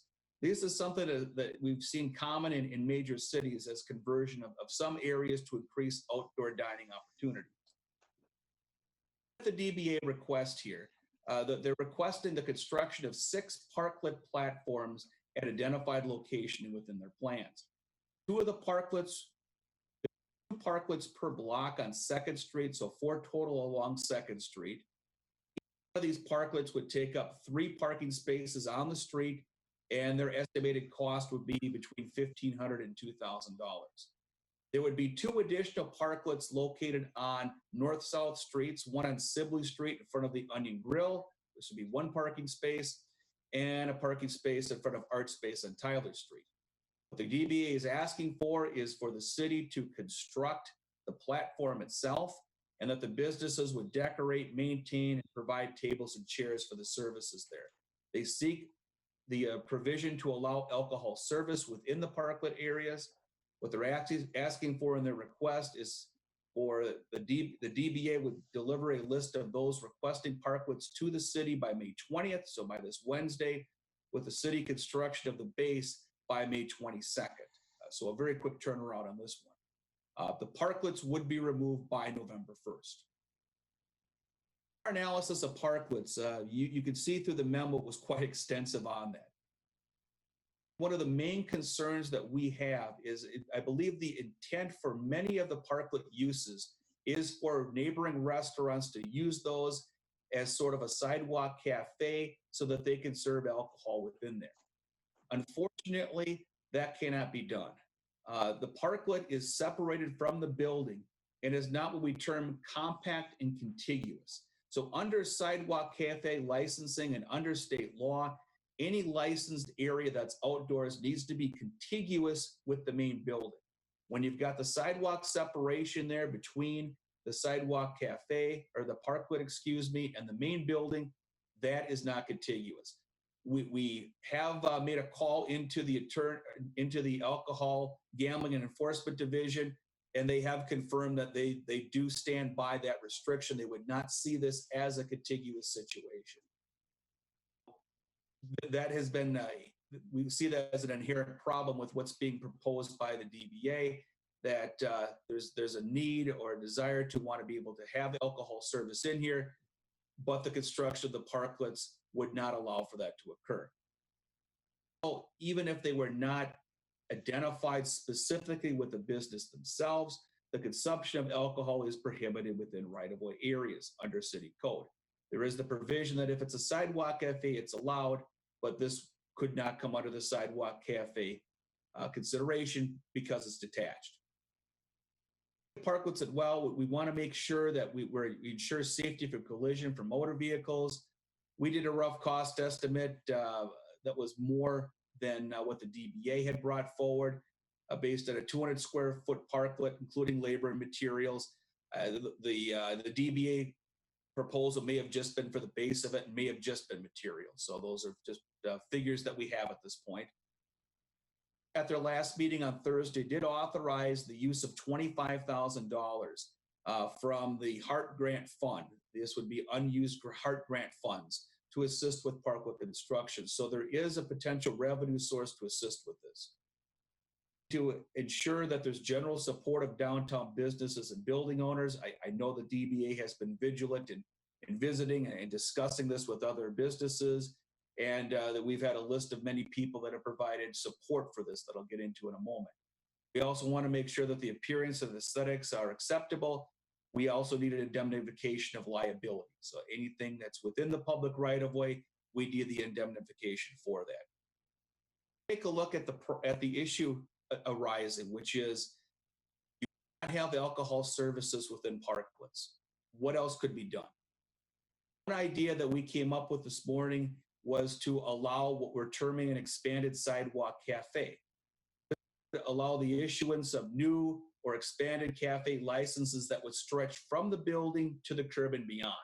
So we're looking at creating an area that would be 20 feet deep from the building to the curb and beyond the curb, another 7 feet into the parking area to provide that contiguous space. The sidewalk traffic would need to be detoured around the closed parking spaces. The area would meet the compact and contiguous requirement for alcohol services, which means we could consider a sidewalk cafe license for this and not be afoul of state law. We would look at allowing this in lieu of parklets. So the 6 total that were brought forward from the DVA, instead of providing parklets, we could provide this expanded sidewalk. So it would look something like this. And I will tell you, this is one of the crudest drawings I've ever done. But essentially, you've got the sidewalk cafe here in blue coming off of a building, detour area that would come across it here. The sidewalk area would be about 13 feet from the building and another 7 feet into the parking space here. You'd have a detour area around that yellow, and then you'd have the closure of the parking spaces. So the number of parking spaces that would be attributable to the sidewalk cafe would be the same number that were proposed to be closed for the parklet. So this is an idea and a concept that you may want to consider. We're looking at the parklet, at action on the parklet or expanded sidewalk cafe. As I mentioned, the resolution before you tonight does not include action on either of these items. So we're seeking direction from council as to what their desire would be. A couple of options would be to grant staff authority to develop either one of these under certain guidelines, or direct staff to bring back a proposal for council action at a later date. Bear in mind, I think that the June 1st is an important date for downtown businesses, for restaurateurs. That is the date that's been targeted for reopening by the governor for restaurant areas. We have received a number of comments related to this, I think 9 or 10 total from various businesses downtown. All the comments that we've received have been supportive of the concept itself for use within the downtown area. And so I can stand for any questions that you may have. I know that there's a number of people in the audience representing downtown business owners in the DBA that are in the audience as well. So I can stand for any questions from council. Thank you. Thank you, John. Councilmember Liefeld? Thank you. John, it feels to me that I think where we're missing out is the term parklet. I would look at this more as a street patio, and I know these are in Minneapolis. So I'm concerned with, I believe that maybe the correct questions were asked of the Alcohol and Gambling Commission in regards to, my understanding in these others is they have to have an entrance in. If we had a street patio instead of a parklet in front of, we'll use Spiral Brewery, in front of Spiral Brewery, it's fenced off. The only way in is from the curb, from the sidewalk, and it has an entrance in. These around Madison on State Street, I know they have them in Minneapolis. So I know there are bars and restaurants who are utilizing this. And in most places in Minneapolis, it's wide sidewalks, but the pedestrian traffic is coming between their building, their patio seating or their sidewalk seating or their street patio, whatever we want to call it. So I'm concerned, one, I don't see any reason to spend money on these platforms. One, who's going to store them? Where are we going to put them in November? When I think what the city could be looking at is fencing do we want around it? What needs to turn it off? You have to go in, similar to the lock and dam, in order to get on their patio seating, you have to go through that one entrance. There's only one spot in, it's not just an open area where you can come and go. So I would, a street patio isn't considered a permanent structure. To me, I wouldn't know why it wouldn't be something that we would be able to approve as part of their sidewalk cafe licensing. I think that we need to do a follow-up in regards to the alcohol use of it, in the sense of when it's closed off. You wouldn't even have to have this platform because you'd have gates, you'd have a fence around it, and then you'd go in this one spot where you could have a watch your step sign. So I'd be curious to know more about that. I don't want to speak for the couple businesses. I see a number of business owners listed in here who are attending, so I'll let them talk too. But I think this misses the boat of having people walking it into the street. That to me also seems a little bit like something that would cause a liability. In your rough picture that you showed us, John, where you'd have this people coming around it and going back on. I don't know that that's the intention of all of this, but I am completely not in agreement that that is the intention of the Alcohol and Gambling Bureau. I don't believe that and no offense to staff, because it was given information as a parklet. We don't know anything about these. But in my very brief, preview, looking through, saw some great examples in Austin, Texas of how they've done this. And it's not built up or anything like that. And again, going back to Minneapolis. So I'd like to discuss this further. I'm going to give everyone else an opportunity to talk, but I think we're looking at the wrong term here. I think we need to re-ask that question as a street patio with a designated entrance per business. Thank you, Your Honor. Councilmember Lund. Thank you, Your Honor. Councilmember Liefeld, I think the option that John created this morning with his Photoshop skills lacking was just exactly what you're describing. And maybe John can elaborate a little bit on that, but there's no platform at all in that, correct? So that would be more of your example that you're bringing up. And I could be wrong, but I believe that's more in line with what you're talking about, Councilmember Liefeld. John, could you elaborate? Yeah, Councilmember, I guess it could be either way on that one. I mean, essentially a 13-foot area between the building and the curb itself. And so that's a smaller area. So there could be an expansion either via a platform into the street, into the parking areas, or perhaps a step down from the curb to do that. Now, in using that for seating, I'd have to check ADA requirements. I'm not sure if those would need to be met. Certainly the ADA requirements would need to be met to bring people around here. But, from the discussions that were had with Alcohol Gambling Enforcement Division, the question before them was, if you have a situation where you have outdoor dining with a public sidewalk in between it, regardless of what it's called, still be considered contiguous, which is a requirement under state law. And their response to us was no, it would not be considered. Granted, I do understand that these have occurred in other places in Minneapolis, throughout the country. I get that, but that's the information that we received back from them.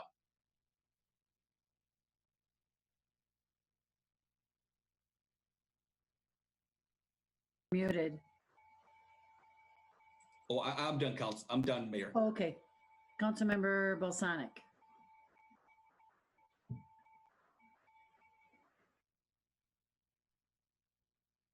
You got it on mute. There we go. Can you hear me now? Yep. This window keeps popping up. Anyway, a couple of things. I'm very concerned about the aesthetics that we would be, bringing forth to the public. And I would like to see aesthetic fencing and barriers and so forth. So that we stay away from snow fencing and that sort of a thing. Because whatever is done outside is a reflection of what the proprietor has inside. And my wife and I have visited many times all the restaurants downtown, as an example: Onion Grill, Lock and Dam, Fireside, El Mexican, Busted Nut, you name them. They all have such great atmosphere inside. And so I want to be sure that if we're going to spend some money out of the HEDRA funds that are nice, that they're aesthetically pleasing, because I think it's kind of like what you wear. I think the public is going to respond to the atmosphere as much as if it were a lesser atmosphere. they'll act one way if you go minimal, and they'll act another way if you go with something that is very nice and substantial. The second thing, and probably the most important thing, is that we need to do whatever we can so that the restaurants can serve their alcohol. I grew up in the restaurant business. My parents owned two very fine restaurants back in Michigan, and my brother and I were the slave labor over the years, washing dishes, bussing tables, bartending, bookkeeping, waiting on tables, and so forth. And the one thing I probably got out of it the most was that alcohol is a huge factor in terms of the profit margin of the restaurant. It's probably somewhere between 60 and 70% of the income of that establishment. And so we need to do whatever we can to ensure that safely alcoholic beverages can be served in these areas, whether they're parklets, although I guess that sounds like we can't do that, but whatever kind of an arrangement, first of all, let's be aesthetic with them as best we can. Secondly, let's make sure that the consumption of alcohol is part of the process. Councilmember Vaughn. Thank you, Your Honor. This coming to us ahead of last Thursday, starting with the request for the funding. Quickly as I see, and I think the best way to handle this, and from all the data that we've gotten since last Thursday that I've received and the response we got, staff is doing what we asked them to do. I think we make this resolution, let staff work on these details, help these people along, and the less they have to bring back to us to approve of what it is, I think is the best option for us moving forward. From what I'm hearing, they want some results sooner than later. And I think staff can make that choice, and I think staff is working hard to do that. So I'm in favor of just letting staff move forward and work with these or the Downtown Business Association with this. But the parklet thing, I still have a few questions on, because Councilmember Leifeld talked about who's going to move it. I'd rather not have us as the city building it. And to conclude, my biggest concern is liability of that public right of way. So I want to make sure all the residents of Hastings are protected with this. So I'm a little cautious. The less the city is involved in making them and designing it, but I want our staff and our legal counsel and our police chief to make sure they sign off on public safety and those public right of ways moving forward. Thank you. Thank you, Councilmember Vaughn. Councilmember Lund. Thank you, Your Honor. I agree with Councilmember Vaughn. I think staff is going to be fully capable to work with DBA and negotiate what makes the most sense to be able to accommodate, adequate outdoor seating that's safe for all, that allows the restaurants to provide their full menu, including higher margin things like alcohol. The money that has been allotted by HEDRA for the parklets, it was for parklets, correct? That is correct, council member.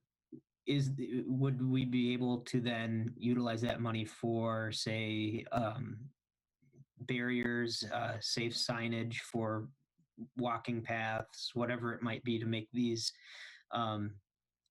your new creation a reality? So that's one question. Or do you have to go back to Heather and ask? I don't know. And then the other question is the 3 spots enough? Do we know that for a fact? Because if you look at square footage, or just what the requirements might be for distancing in general for seating, and I don't know what that's going to be, but you might not only be looking at a few tables and on those spots anyway, because of how far away they're going to be required to be. So I don't know if the DBA is concerned about parking spots. And so that's why 3 was the suggestion, or if, because now we're talking about maybe a different formula or a different method of having outdoor seating, maybe the number of spaces is also possibly going to have to be adjusted. So, I don't know the answer to that, but I mean, if it's 4 parking spots, then maybe that's the best way to be, so that you still have safe walk around path. You have enough distancing that's might be required by the governor, and you can still put meaningful seats out there to accommodate.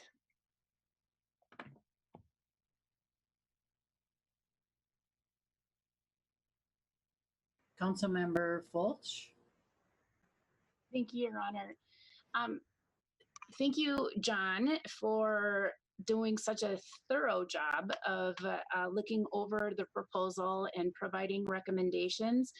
I greatly appreciate you making accommodations for allowing extended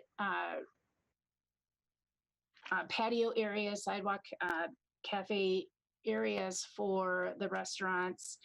The thing that I'm a little hung up on is I feel like it's tomato. The parklet areas that are in front, as if, for instance, as Councilmember Liefeld had suggested, in front of Spiral Brewery, as a for instance, I'm not seeing the difference between them putting a raised platform in front of Spiral Brewery and calling it a quote unquote parklet, and you just saying it needs to be a flat parking surface. Either or, they're the same thing. What matters is the modification to the cafe license to allow for that to be all one contiguous area. And so I like what the DBA has proposed, because it will be more visually interesting for people to come downtown and see the parklets. And then they'll be evenly distributed. A couple of those parklets weren't even in front of restaurants. One of them looked like it was in front of the toy store. And so, so I guess I'm not understanding how it is that you're denying the parklet concept for as a consumption area. They could just easily make the quote unquote parklet a part of their license.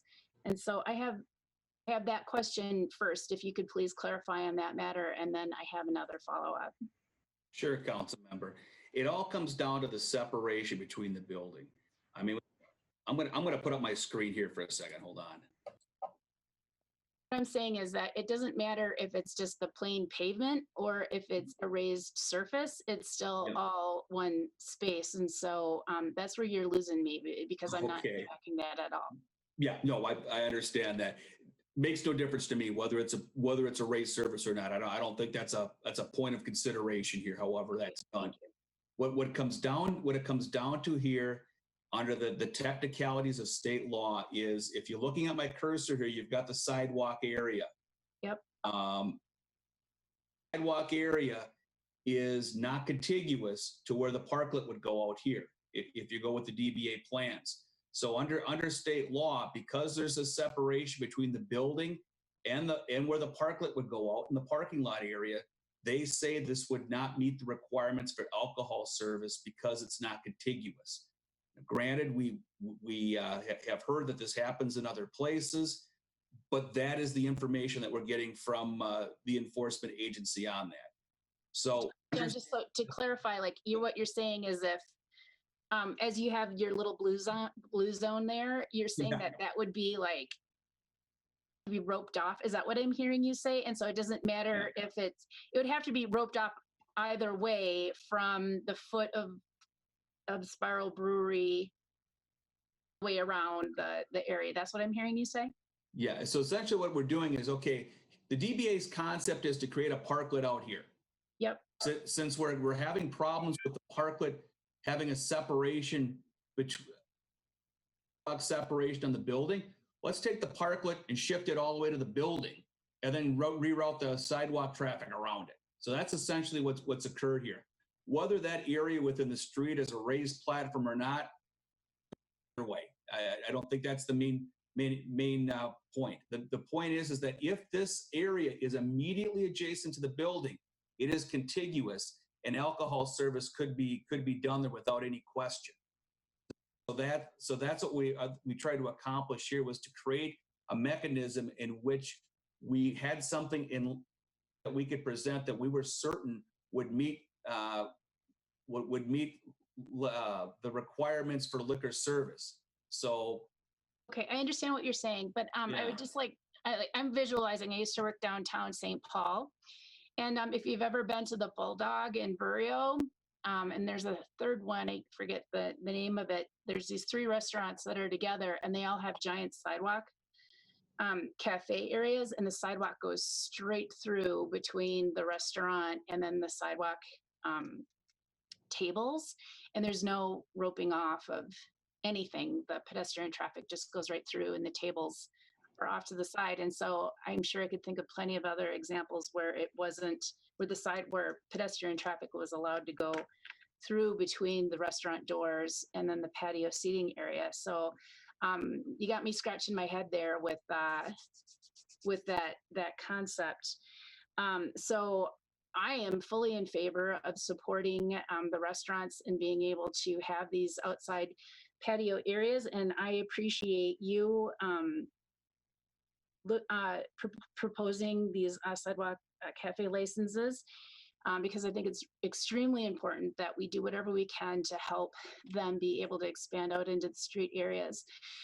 Something else that the city of Stillwater is looking at, I want to throw out there, and it's actually on their council agenda for tomorrow, is that they're looking at making the area that's along the river there a quote unquote to-go food and beverage consumption zone for the consumption of to-go food and refreshments from the bars and restaurants. And they're making an open container allowance for the central business district to allow a single-use beverage, alcoholic beverage, to go down to that area, and they're providing lots of picnic tables and such for the public to be able to go down into that area of downtown Stillwater, which is extremely similar to what our downtown Hastings could be, with the main core of the downtown and beautiful park along the way, to help attract people to take food and then go down to the river. They're also at having a to-go alcoholic, they're allowing, what did I just read here? That they're allowing an open container zone in that area as well but they have to be beverages that are from the businesses that are at space. And so if Stillwater can provide an open container area for the businesses, I'm questioning why can't the city of Hastings also designate a special zone that's meant to assist the downtown businesses? Because you know what? I mean, we got to do everything we can to support our downtown businesses. And if Stillwater is able to provide this to their downtown business area, I think that we should be heavily considering it as well. I mean, nobody wants like massive crowds, like coming down and having a lot of community spread. But I think it's really extremely important that we are as supportive as we can, and we pull all the rabbits out of our hats that we can, that provide a safe area in the downtown to allow our businesses to make it through this. I don't think that any of our businesses are looking to make a huge dollar and see the cash. They just want to survive. They want to make it through this so that they can go back to regular operations. And so I think it behooves us to move as quickly as possible and to make these options available to them wholeheartedly and as readily available as we possibly can. And if the HEDRA has set aside $25,000 to assist with the parklets, I think that we should authorize for the money, because the HEDRA had approved the money on the contingency that the city council approved moving ahead with the parklet concepts. And so we need to, as the council, we need to authorize moving ahead with the parklets, however that looks. I mean, again, I'm scratching my head because I've seen plenty of other examples where and sidewalks go straight through serving areas of alcohol. So let you figure out the details there, but I think that we should definitely move ahead with approving the parklets, the outdoor sidewalks for commerce, the bump out areas, and then look what and quickly look at what more can we do to help with the green space down by the river and the provision of extra tables. And I know that the DBA didn't make this request about having, you know, this to-go consumption area, but I think that that's a really great idea, and that we put up signage that, you know, indicates that, you know, use at your own risk, because I know that the city park staff are going to be out there wiping down tables, you know, after every time someone uses it, so that people are aware of that. But I think that we need to keep the ball rolling as quickly as possible. I mean, 2 weeks out, when the restaurants can open, I think that we need to hit the ground running. And so those parklets, they sound kind of, I'm not sure how quickly that they can actually build those, if they need architectural renderings and approval and all of that. And so if the DBA says that they do want to move ahead with building those and they can do it quickly, I think we should be supportive of that. If they realize that, okay, these are a little bit more complicated and we can't get these up and running in 2 weeks and they want to scrap that, I think that that's okay, and that they just move forward with establishing patio areas. I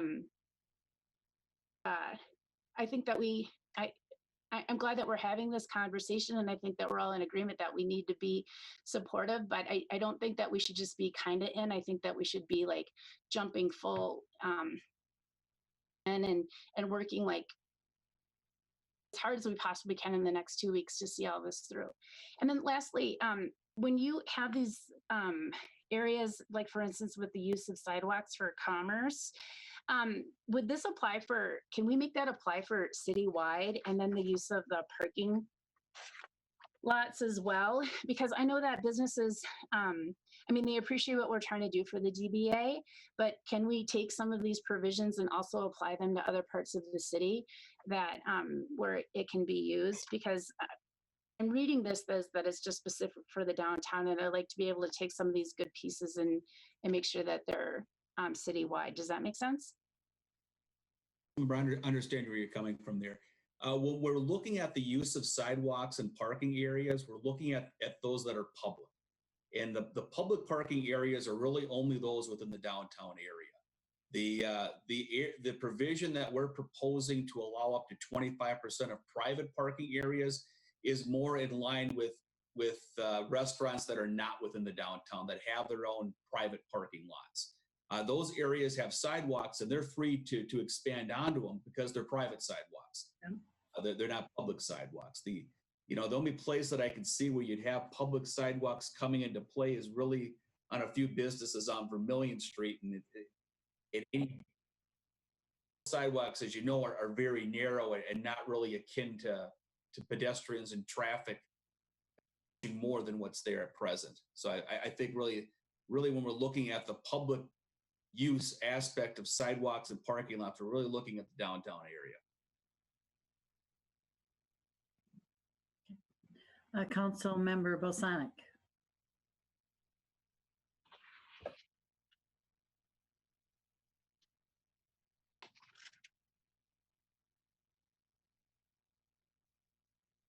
Oh, Joe. There goes that button again. Thank you.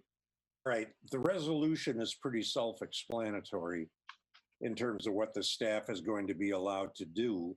And I think we're getting involved in crossing I's and dotting T's here.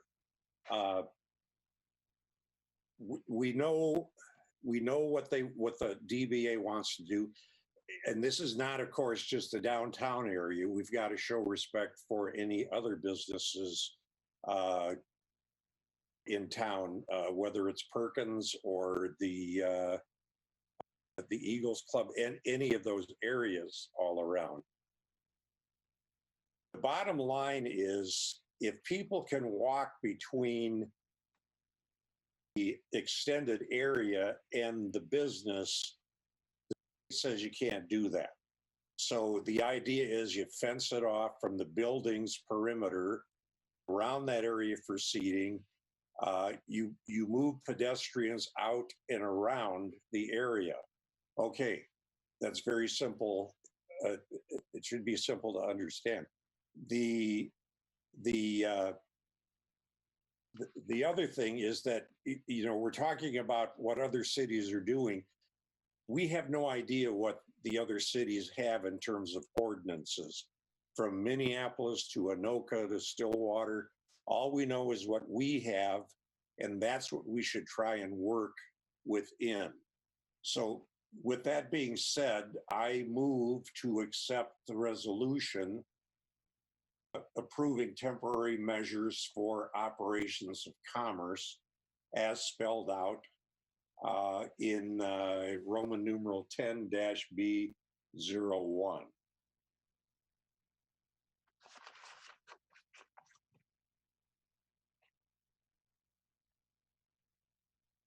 Okay, thank you, Joe. I'll need a second.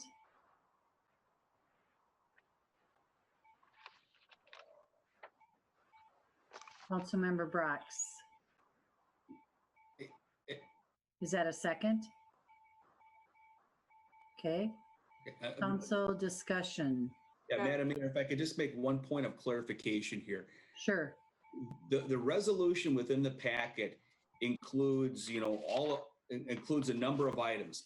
The one item it does not include is any mention of parklets or the expanded sidewalk cafe. So I just wanted to bring that to the council's attention that if it's the intent to include any direction or action related to parklets or sidewalk cafes, there would need to be an amendment to include that. Okay, Councilmember Lund. To make that amendment, how descriptive I need to get, Dan, but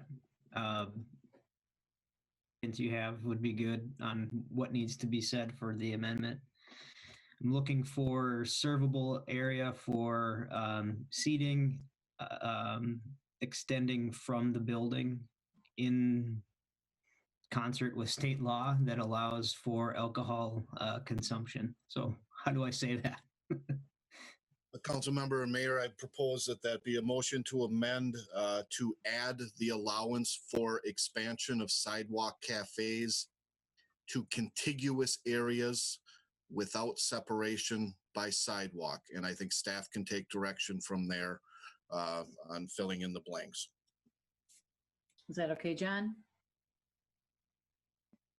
Thank you. Okay. Discussion. I'll second that amendment motion. Okay. Your Honor.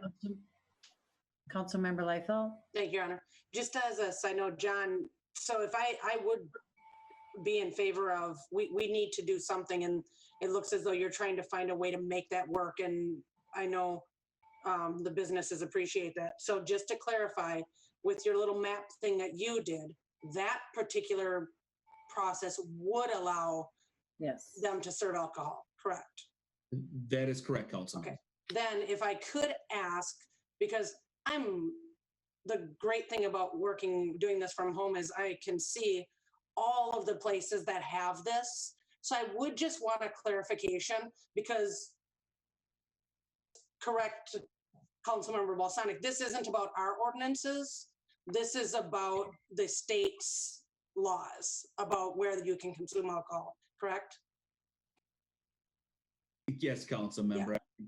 We're talking about these laws. These aren't local laws. These are either state rules, regulations. I may point to Mr. Flegel for more direct specifics of that. And that's okay. My point would be just that maybe we take that one step further with the Alcohol and Gambling Commission to say, can you then explain to me how this gets allowed. I mean, they're trying to make revenue in their location, so are we. So what makes them any different? So that would be my only thing. Appreciate the, you know, the work you've put together here to find a way to take care of this in the downtown area. Thanks, John. Sure. Fulch. John, I'm looking for also for clarification. Do you need authorization to use the $25,000 that Hedra had spent to apply towards the parklets if the DBA so wants to build them still in whatever configuration that you deem?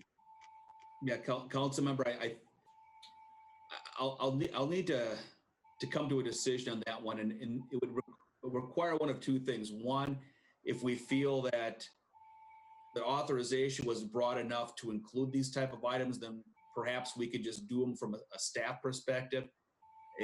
If we need some clarification, we would just call a special quick meeting to get that. That would be my suggestion. I don't think this would be an action for the council on the direction of funds, but I may look to Mr. Flegel on that.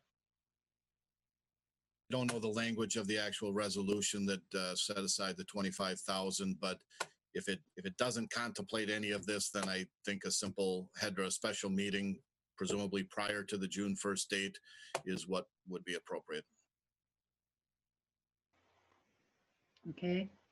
Council, I'm seeing three unmuted areas. Does anyone else want to speak? Just one last Councilmember Fulch. one last issue then about how do we go about changing the ordinance to allow for an open consumption area? So what I heard John say is that the parks already allow for alcohol consumption to occur within them.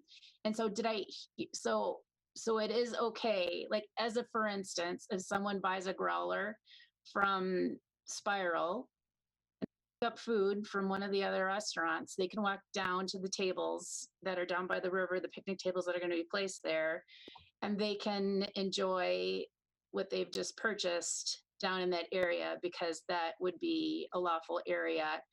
But they wouldn't be able to consume the beverage on one of those little curbside bump out areas where they're going to convert the flower pots into tables. And so, so I'm asking for these nuances. So how do we help direct people to the right areas? And then if it's feasible to have these temporary an open consumption zone, like if that was deemed like a special event, because like, for instance, I know like the Busted Nut used to do it in the fall where they would have a big outside, you know, it wasn't a tent dance, but they had a big, you know, outside area where the whole area you could have drinks out on the street. And so what would it take to be able to temporarily allow a consumption zone so that theoretically, so that people could actually take a drink and go out and have a drink on one of those bump out areas or move around with them? Mayor, I can take that on. Thank you. Yes. I would take an amendment to City Code Section 111.25 that is basically creates the prohibition of alcohol use on city streets and sidewalks. The question would be, can that be done as an emergency ordinance in this situation, which does not take the first and second reading? Certainly it could be done with the normal process.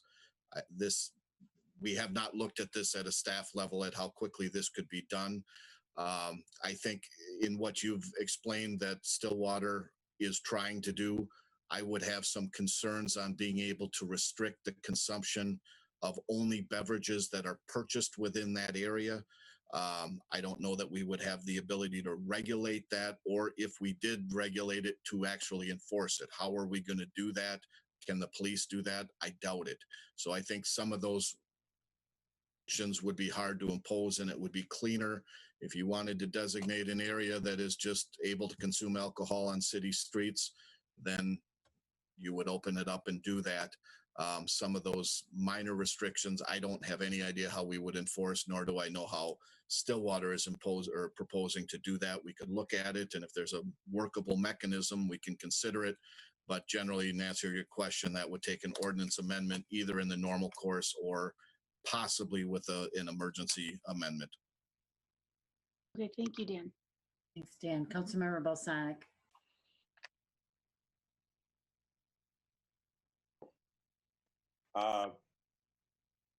We have to remember that we're looking at the entire city.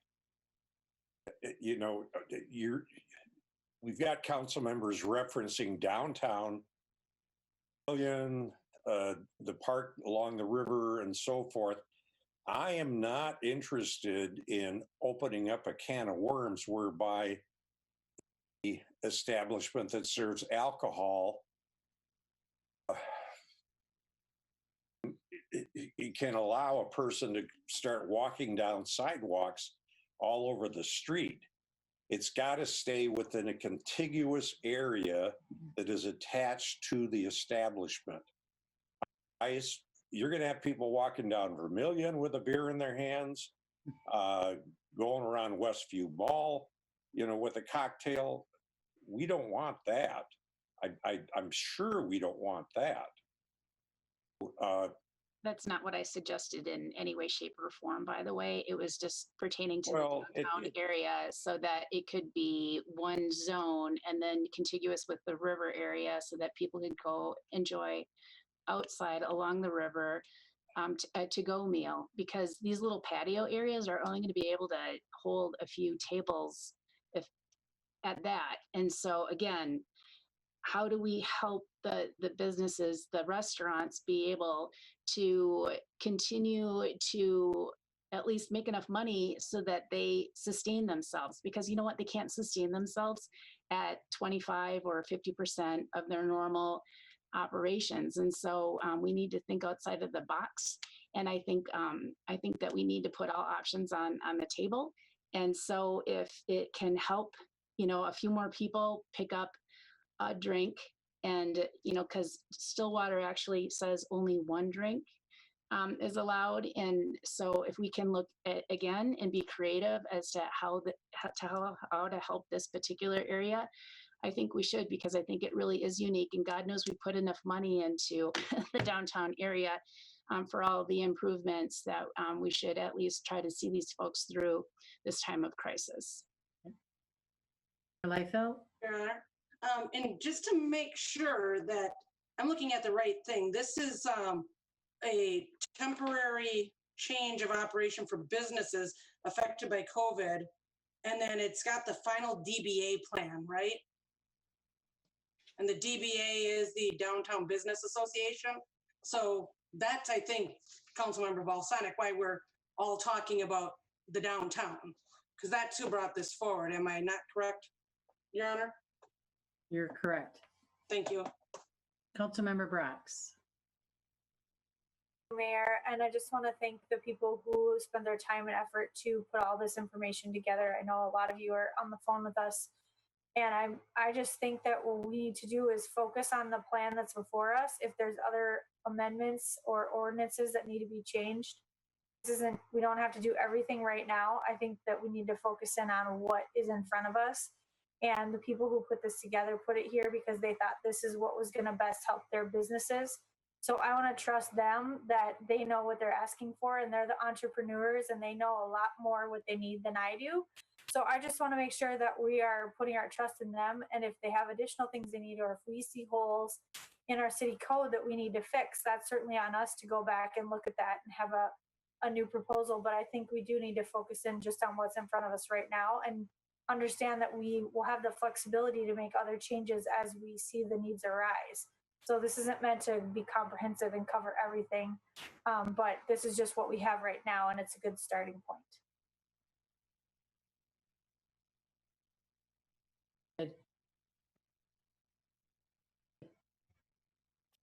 Yep. You muted.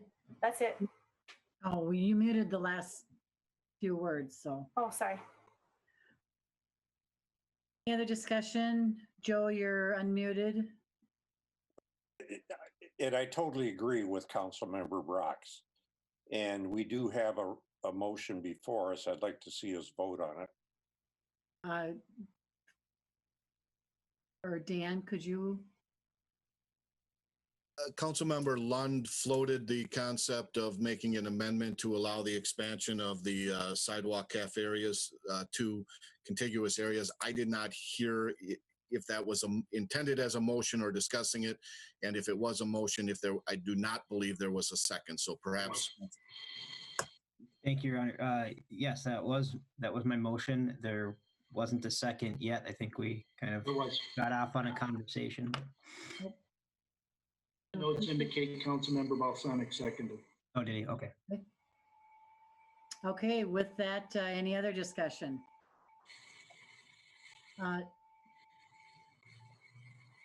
Dan Waticha, if you said something we did not hear it. I'm just waiting. Okay. Could you call the roll, please? This is on the amendment. Councilmember Vaughn, Yes. Councilmember Fulch, Yes. Councilmember Balsanic, Councilmember Balsanic, Yes. Councilmember Liefeld, Yes. Councilmember Lund, Yes. Councilmember Brox, Yes. Mayor Fassbender. Yes. The amendment passes 7-0. Okay.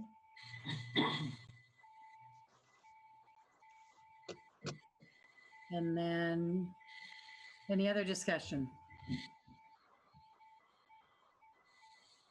No? Councilmember Liefeld, Sorry, Your Honor. you're unmuted. Oh, there you go. If you're ready for the roll call. Okay. Call the roll, please, Dan. The original resolution as amended, Councilmember Vaughn, Yes. Councilmember Fulch, Yes. Councilmember Balsanic,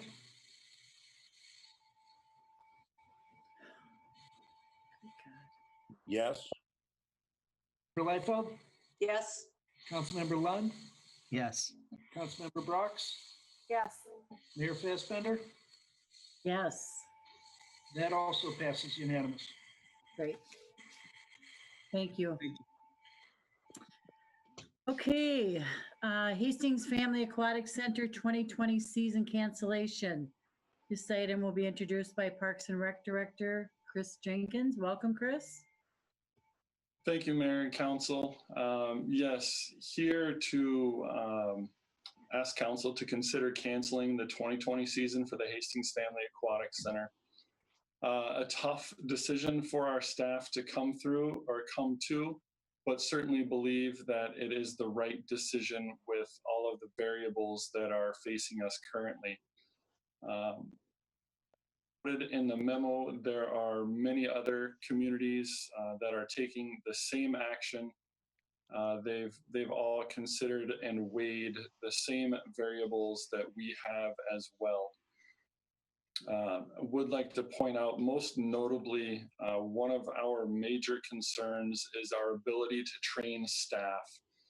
We have over 60 staff that work at our aquatic center every summer in order to make it a fun and safe environment. That training is very intensive, and it does require folks to be touching one another, practicing CPR, doing water rescues, practicing getting unruly patrons to areas, as well as providing first aid to folks as well. And in extreme circumstances, practicing other life-saving skills. So we cannot effectively train our staff so that they can be the rock stars that they are. Also, staff safety. Our staff perform over 50 active rescues every summer season. That is where a lifeguard exits their chair, enters the water, and pulls a victim from the water. Whether that is a near drowning or a swimmer in distress, those folks pull those people from the water. So all of the social distancing and personal protection, the window in that case. Other items, use of locker rooms, likely a one in, one out, likely a sanitation in between, inability to, or a difficulty in policing patrons and social distancing. would require extra staff for that. And with the social distancing requirements, instead of approximately 800 people allowed in the facility, it'd be just over 100 to account for all of the space that folks would need either in the water or on the deck. And just to remind everybody, every hour on the hour, everybody is required to exit the water and be on the deck. And that is a safety implementation. It's a safety standard that we complete. Pool slides and structures, likely unusable, or would require sanitation between uses. And then finally, financial, we don't know. I don't think it would be fiscally responsible to operate in a severely limited capacity. With that, and with heavy hearts here at Parks, we are asking, and staff are recommending that we cancel the 2020 season. Stand for any questions. Thank you, Chris. Council, any questions for Councilmember Liefeld? Your Honor, Chris, as a parent of 2 young adults now who I think we've been there the last 8 years, it's a big deal. It's a big impact on not only the kids who go there every day and have a place, a fun, safe place to go hang out, but for all of the students who work there. It's a really big deal. And we know that this is a decision that you didn't, make lightly, and it affects a lot of people, and it's definitely going to be missed. So thanks for putting together such a thoughtful, proposal and letting us know the facts behind it, because people are really going to want to know why we're doing this, because it too is not an easy decision to make, but we know you made it with all the right ideas, all the right reasons. So thanks, Chris. I appreciate it. You bet. Thank you. Councilmember Balsanic? Oh, I'm sorry, Your Honor. No, nothing. Okay. Any other discussion, Council? Okay, then Council, I would accept a motion for canceling the 2020 Hastings Family Aquatic Center season. Councilmember Liefeld? We'll make a motion as stated. Okay. Second, Councilmember Vaughn. Council discussion? Your Honor, may I? Councilmember Fulch? Something I'm really concerned about is that this just isn't going to go away this summer. I mean, we're going to still have problems with COVID next year. And so, like, as a for instance, like in 68, 69, or 69, 70, there was a pandemic. It was called the Hong Kong flu. And that ravaged our nation at that time. And it was almost as catchy. And guess what? I caught that darn thing in the winter of 1973-74, and I was hospitalized for like a week, and I almost died. And so the thing of the matter is, this isn't going away. And the best time for, they know that the virus doesn't stay alive for long at all when it's outside. Like, it dies pretty quickly. And so I guess I'm just really concerned if we close it this year, then we're going to have to close it again next year for the same exact reasons, because the writing's on the wall is probably not going to be a vaccine that's actually created. And so I get being prudent this year, and that we're kind of behind the 8 ball and not being able to get all the staff properly on board quickly enough and such. And so I can understand this year, but I don't know. I just think that we really have to look at this closer for next year, and perhaps it's not the same reasons that we close it for next year. So just food for thought. Thanks. Okay. Any other discussion? Dan W., you want to call the roll, please? Your Honor. Oh, yes. Councilmember Vaughn? I feel like I gotta respond. I run a water park for my day job. I just want the residents to know we don't know what's going to happen next year. So I don't want that message to get out there. Our goal is safe today and prepare for tomorrow. I don't want to start saying that we might next year. We're not going to get into that, in my personal opinion. I just want the residents to know it's a hard decision this year. We don't know what's going to happen going forward. So let's just vote on what we have in front of us and not speculate going to the floor. Thank you. Thank you. City Administrator Dan, would you call the roll, please? Councilmember Vaughn, Yes. Councilmember Fulch, Yes. Councilmember Balsanic,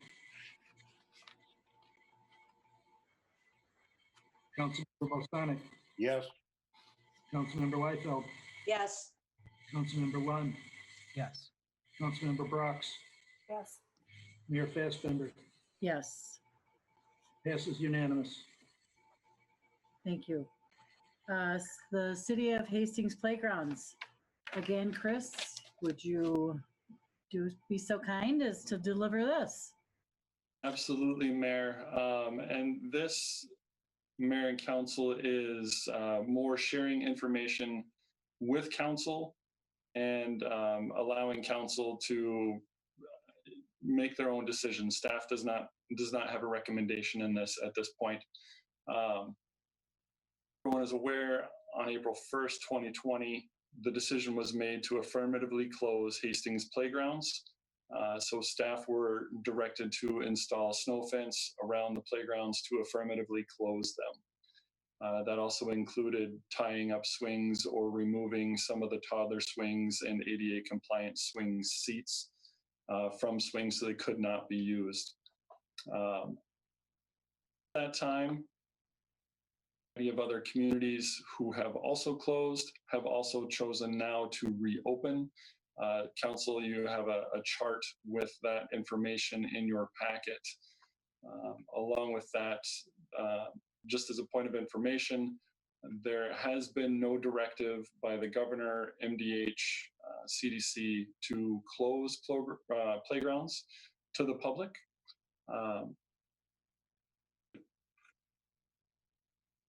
Wanting to provide council with an option to discuss it and see if the closure remains or if council has interest in removing the closure. And if that is the case, staff would seek direction on when that would occur. You can stand for any questions. Chris, council, any discussion with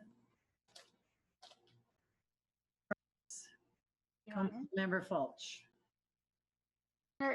Listening to media reports, they say that the virus doesn't stay viable outside in heated surfaces, and the transmission rates are very low amongst children at this point. And I think that something else that I'd like to take in consideration is that just how dramatic of an effect this is on our children and the impact that it's going to have on them in the long term. And so for those families who don't have playground equipment in their backyard, like for instance, townhomes and places of that nature, I think that it makes sense to open up the parks. I would like to see signage actually posted that says, basically use at your own risk, that the playground isn't being, sanitized, and children, wash your hands, and practice social distancing, those types of things. I actually looked at some of the signage that was posted by staff already at the parks, and I was really impressed. So thank you for doing that, Chris. I thought it looked great. So I would, that we should open the parks. I mean, the right thing to do. I think the science is behind it at this point to be supportive, and I think that's where we're seeing other communities opening playground equipment at this time. Thanks. Okay, other discussion, Councilmember Balsanic?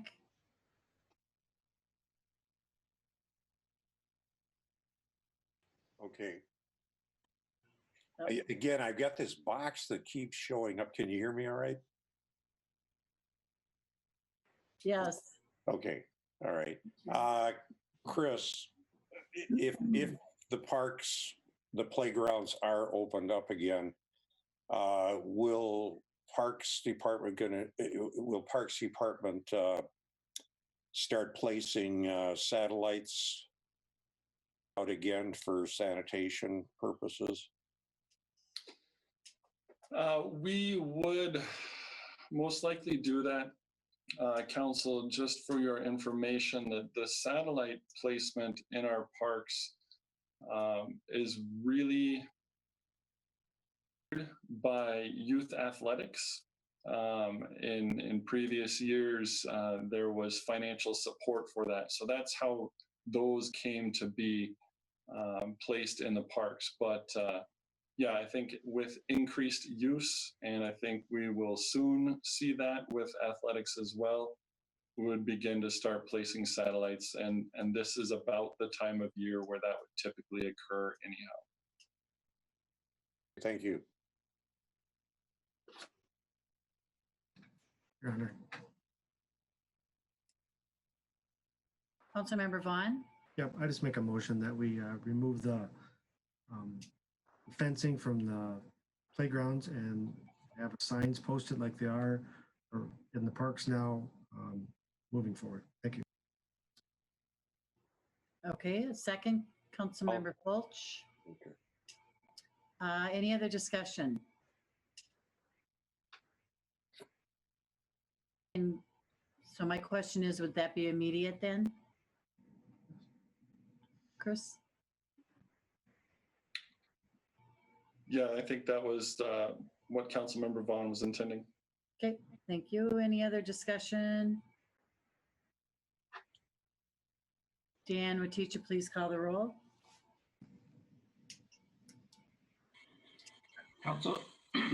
Councilmember Vaughn, Yes. Councilmember Fulch, Yes. Councilmember Balsonic, Yes. Councilmember Liefeld, Yes. Councilmember Lund, Yes. Councilmember Brox, Yes. Mayor Fassbender, Yes. passes unanimously. Great, thank you.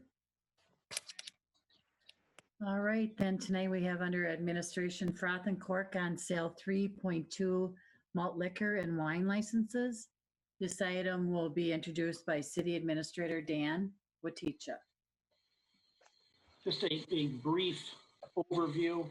Froth and Cork has 2 licenses, an on-sale 3.2 malt liquor and also a wine license.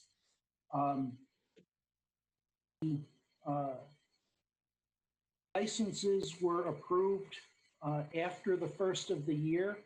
So following our ordinance, the fees after the first of the year are half. So they normally would be $575 combined. These were in half and issued at $285.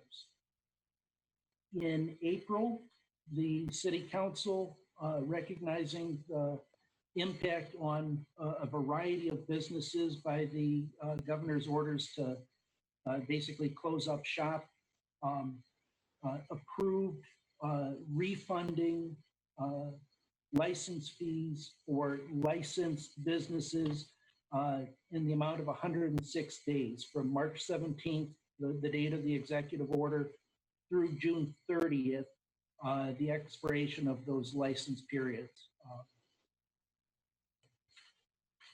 That was approved by City Council last meeting, the May 4th.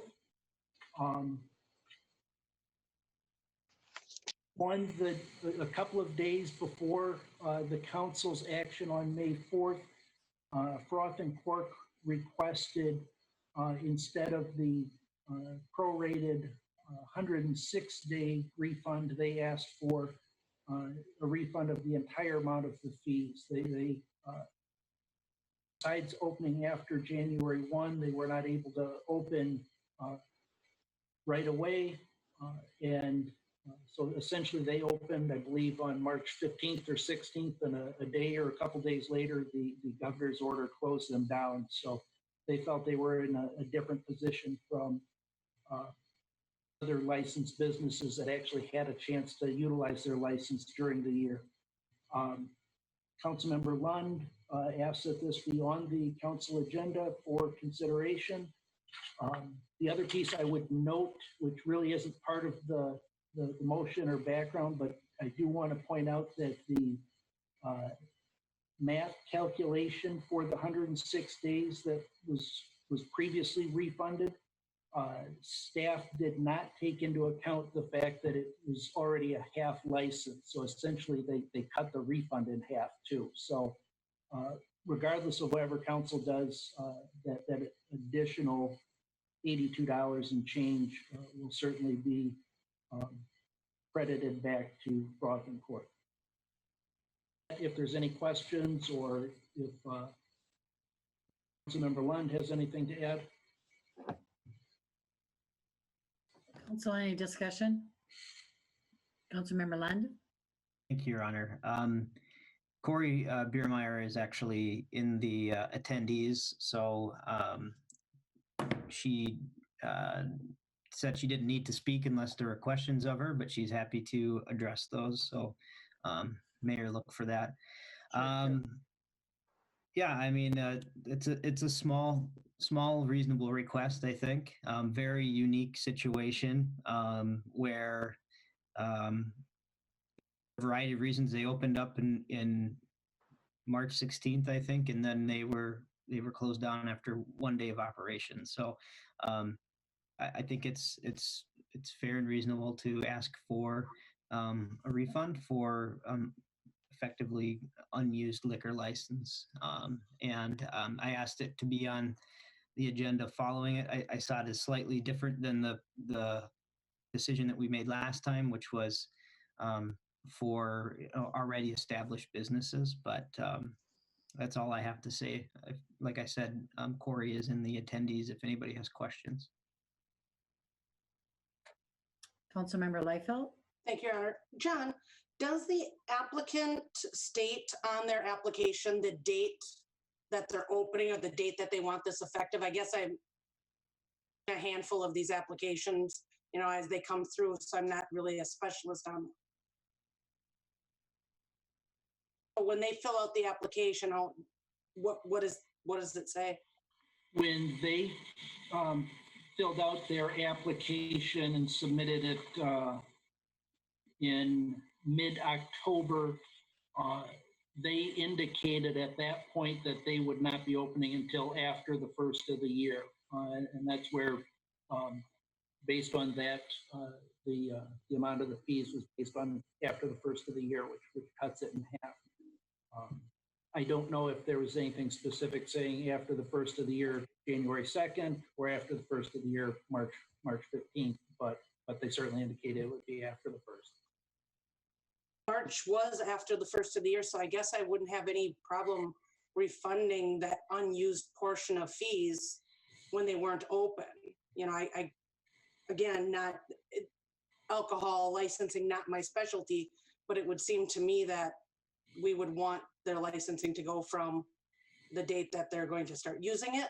So yeah, I based on that, I'd have no problem refunding that January to March 16th or 15th when they opened up. So thank you, Your Honor. Councilmember Balsonic, did you want to speak? Yes, thank you. Now, I'm looking at the documentation here. Well, they're proposing, well, I'm going to read it here. It says, do not refund any fees to us, but use the proceeds we paid in 2019 to cover our June 2020 to June 2021 liquor license expense. So I would make a motion that we do that. Okay, a second then? I would second that, Your Honor. Okay, council discussion. City Administrator, Councilmember Fulch. Your Honor, I agree to refund that amount. I just wanted to bring up something that Mr.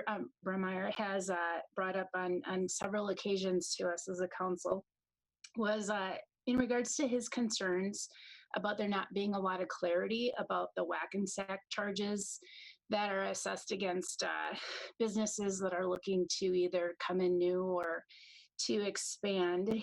And so it clearly wasn't a smooth process, but I thought that he had a really valid point that it isn't clear. And I went back on to our city website just last night to see exactly what did we have on there in regards to whack and sack. And the only information that we provide under the business section is about the deferral program. And it's pretty brief. And it's just in regards to that program that's offered by the city.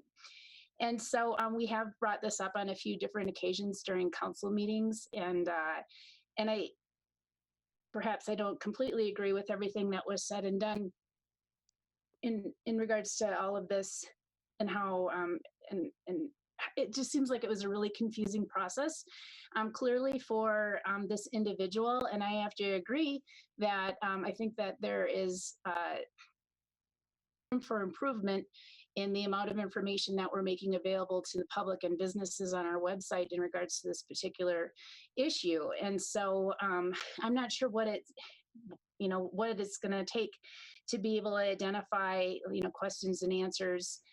But I think that we should do some kind of movement on this. I don't know if this is work of a council committee to take up and have further discussions about how it is that we make this more, this information more digestible to our business community. Because I got to tell you something here. I have heard about the number one complaint I have gotten the last 3.5 years from our business community is about whack and sack. And so clearly there's room for improvement, for helping to educate the business community so that they can appreciate like all the work that we did just a couple of years ago. I know, Mary, you weren't, on the council then, but we had a lot of conversations. Yeah. And so I just wanted to say, just last, is that I think that we can provide better background information about the decisions that have been made in the last couple of years, and how to move forward into the future. So, so that's enough. This discussion isn't about sack and whack. Thank you. Yeah, Member Vaughn. This is not germane. Thank you, Your Honor. And that's exactly what I wanted to get. Let's get to what's in front of us. We're not going to use these as platforms, two different subjects. I do want to give staff a little direction. I think staff is a little handcuffed on this. I think our ordinance is basing things, Councilor Liefeld talked about when they started it. I think it's based on the 6-month rule. And I think staff, and maybe Dan would have to help us, is it an ordinance thing that we could start to charge the fee prorated to the day that they open their business versus a blanket 6-month approach? I think that's really a discussion item, but otherwise I'm in favor of just moving forward with the motion. Okay, Councilmember Lund. Thank you, Your Honor. I'd like to move forward. I think that's an excellent suggestion, and maybe something that we can another time, because it doesn't make a ton of sense to have 6-month swings at it if we can be more precise as to what date they start and prorate it that way. Okay, thank you. Councilmember Balsanic. I was just going to call for the question. Okay.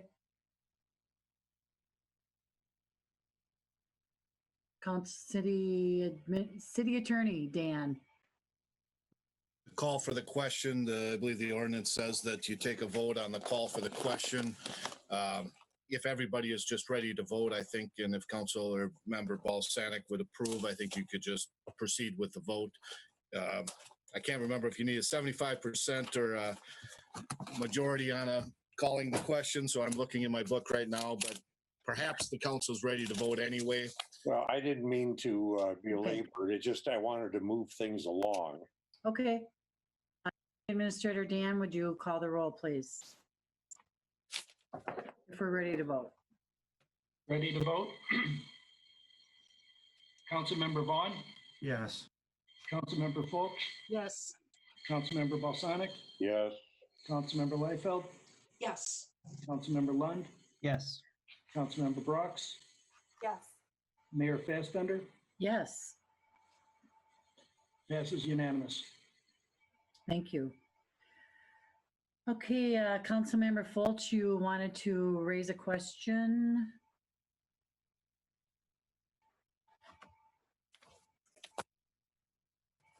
Councilmember Fulch.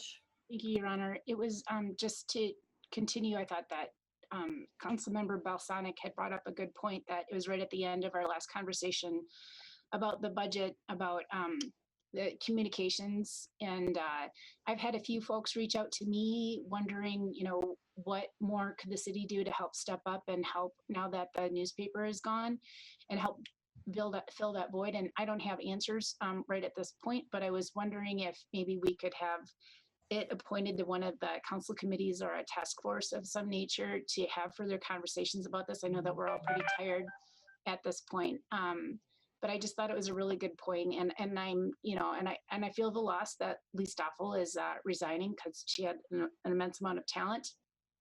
So with her loss as well, we can't say easily, oh, well, you know, we'll take that on, right? And so I know that there needs to be further consideration. And so I don't have the answers. I just wanted to throw it out there for just a little bit more conversation about how it is that the council can agree just to not lose sight of that particular issue. Any discussion, council, on that? Okay. Did you have something else, Tina? Councilmember Fulch? Okay, so we're not going to do anything with communicate. We don't want to talk as a group about communications and what it is more that we can be doing as a city to help fill that void. Councilmember Balsanic? Well, I think what we should do is have the city administrator refer it to an appropriate council committee. This is something that I think we could get some staff input on, background research and so forth. Come back to the council with something quite solid. Thank you. Councilmember Lund? I would then suggest that we put that to the admin committee. Is appropriate. Okay, Councilmember Liefeld? And just to I don't know when you just said when if it's appropriate, I guess I'm with you wondering that, is this not something that our staff is going to address when someone leaves? Do we not? I guess I hate to see Lee go. I was very saddened by it and love everything she's been doing for the city. And I just, it's a position that someone's leaving. That's an area that, again, not my expertise. Are we not going to be taking care of that as a staff? Defer the Councilmember Lund? Your Honor, thank you. I'll speak for staff right now. I mean, they're backfilling that role just like they would when anybody leaves for a short period of time, of course. But I think Councilmember Fulch is looking for what's the bigger picture, and that may be born out of a discussion from the admin committee to give some recommendations to bring to council meeting. I don't know what that might be. It may be that we need to immediately backfill, or we may, through conversations with staff, realize that they have a plan that works. I don't know, but that's not to be decided tonight. That's why we send things to committee. But I think it's totally fine to send it to committee. I think admin makes sense, but I'm open for conversation, of course. Councilmember Balsanic? Well, the referral to a council committee, and I think administrative is fine, is to look at how we can get the word out to people with some kind of print news rather than social networking. And if that includes, a replacement for Lee Stoffel, so much the better. Perhaps to look at that position and change some of the requirements. So I, just refer it to a committee and let staff come forward with some background and information.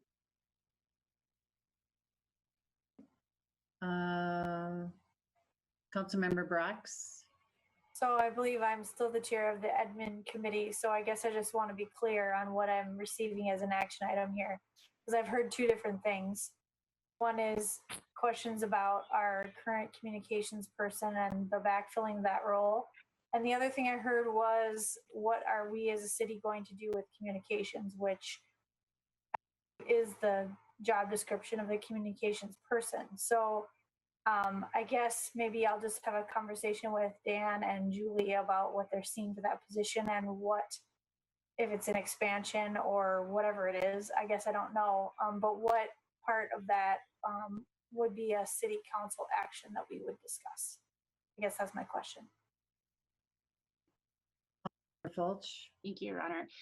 Councilmember Brox, I think it would be wonderful if we got some community input. I think that it is good work for a council committee, the admin group, to take on, and perhaps we can gather input from other folks who are well versed in communications within our community and look to some recommendations as to how we could perhaps work more collaboratively with other existing organizations, or if this is something that perhaps the city has to help out with. And so I don't have answers right now, but maybe that would be a part of the work of the council. The committee is just pulling together some recommendations about how to proceed since we have such a gap now in our community. Thanks. Member Balsanic. Yes, that's an excellent suggestion. I mean, I would hope that, for example, you would call in someone from KDWA. If it isn't Dan Mossman, it could be the news director or what have you. KDWA, does an excellent job in getting the word out to people. It is a headline-oriented type of media, and they do, interviews with staff members. The mayor, I've been interviewed, I know as well, but I think Mr. Mossman would have some excellent ideas as to what could be done. So I would hope that you would, as a committee, go out and, contact the St. Paul paper, Minneapolis paper, find out how we get out of this news desert for print media. I think that's very important. Thank you. Okay. Lori, so you know what to do? You're okay? Moving forward? Yeah, I don't want to belabor the point. I guess I just have concerns because a news agency and a city delivering its own news are two completely different things. So I will think about it and think about how to frame it. And I guess I don't know what the action item is, but I'll talk to Councilmember Fulch and Balsanic offline. Okay. Councilmember Lund? You're done? Okay. Councilmember Balsanic? Yes, all done. Okay, you're unmuted. All right. We pulled the incentives for solid waste collection. Councilmember Vaughn, you want to speak to it? I can. Or Fulch had something in there about testing first responders also, so I'll defer to Councilmember Fulch first. Thank you, Your Honor. Oh, sorry. Or Councilmember Vaughn for remembering that. I was willing to let it go. I know we're getting tired. And so just what I wanted to ask about was what our testing procedures were going to be for our first responders. When I was on a conference call with the president of Regina Hospital, she had said that they don't have the capacity at this point to proactively test first responders to make sure that they're not carriers. It turns out that there is kind of a high percentage of people who can actually have COVID, but they don't show any signs. I've heard like 18%. And so I don't know what we're doing to protect our staff and their families. And so I just wanted to throw out there that I'm supportive of looking at purchasing tests, because you have to be a medical staff person to be able to administer that COVID test just to find out if you're a carrier. And so our paramedics would actually be qualified to do that. And so I just wanted to throw out there that I would be supportive of putting money forward to buy the COVID-19 tests, just to make sure that our staff proactively, before they show symptoms, that that they're well, so they're not spreading it to one another, the public, and also their families. So just wanted to throw that out there. Thanks. Okay, thank you. Councilmember Lund? Or can you clarify, Councilmember Fultz, with where the lack of capacity is? Is the lack of capacity to administer the test or to actually run the test at the lab? Councilmember Lund, they don't have the capacity to take on patients who are not showing symptoms. And so if you become ill, you're supposed to call and go through a triage to see if you have enough of the symptoms. And then if you have enough of the symptoms, then they'll send you to get a test, maybe, if you're sick enough.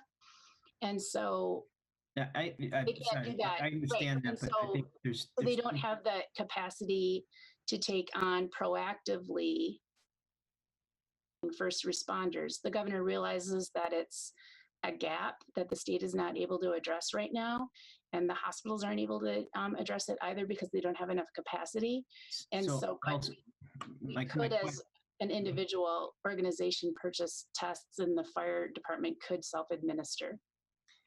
I understand. I understand the logistical side of it, but and I'm not against what you're proposing. I just want to be really clear that we're not misunderstanding the challenge, right? So you can job all day long, but if there's no lab to receive the sample and run it and provide results, then we didn't really solve anything by buying tests and letting first responders actually administer the tests. So what I'd like to know is, before we make any decision to spend money or create more processes, is to know, if we were to do that and we were to send in these tests on a regular basis, is the capacity there to get results? Does that make sense? Yes, Councilmember Lund. And so I don't have all of the answers. I know that you can, organizations can independently procure the tests and send them to labs and have them processed on their own.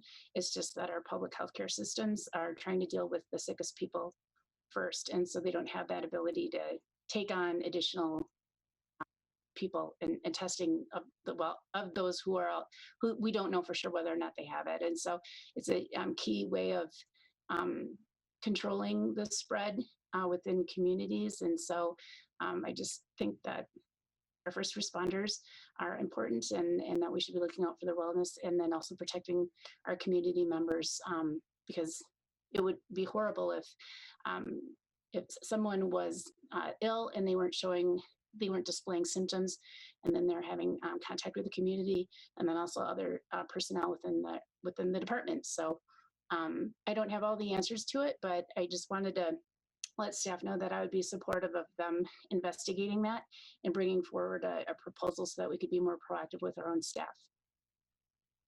Member Vaughn?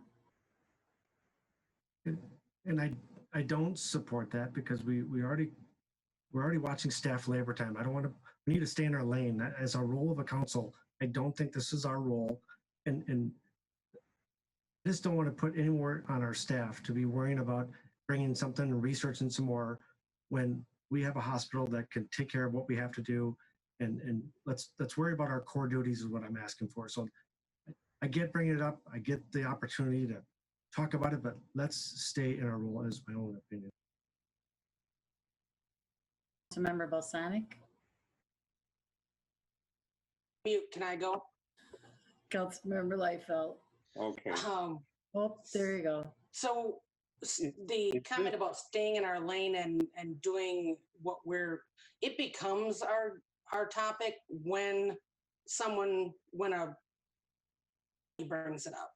I think the point to Councilmember Fulch is saying, if this is something that needs to be looked at and is a concern, get on the table right now instead of waiting for the next meeting for the staff to come say, hey, you know what, our medical, our fire and police department would really like to be tested, and then it has to come back before us. So I really do feel like for, lack of a better term, this is our lane. And I think we're just being a little bit more proactive instead of reactive. I know that government tends to sit in a reactive approach. I think we're really trying to stay proactive here with what's going on. And I am very unfamiliar with all this. I have a friend who's a nurse in the hospital, and she had an antigen test. Antigen tests have now been approved. And she was disappointed because she didn't test positive, which means she can still get this. So there was a big string of messages. I was trying to figure them out. It was like, wait, you want to be positive? You want to be negative? What do you want to be?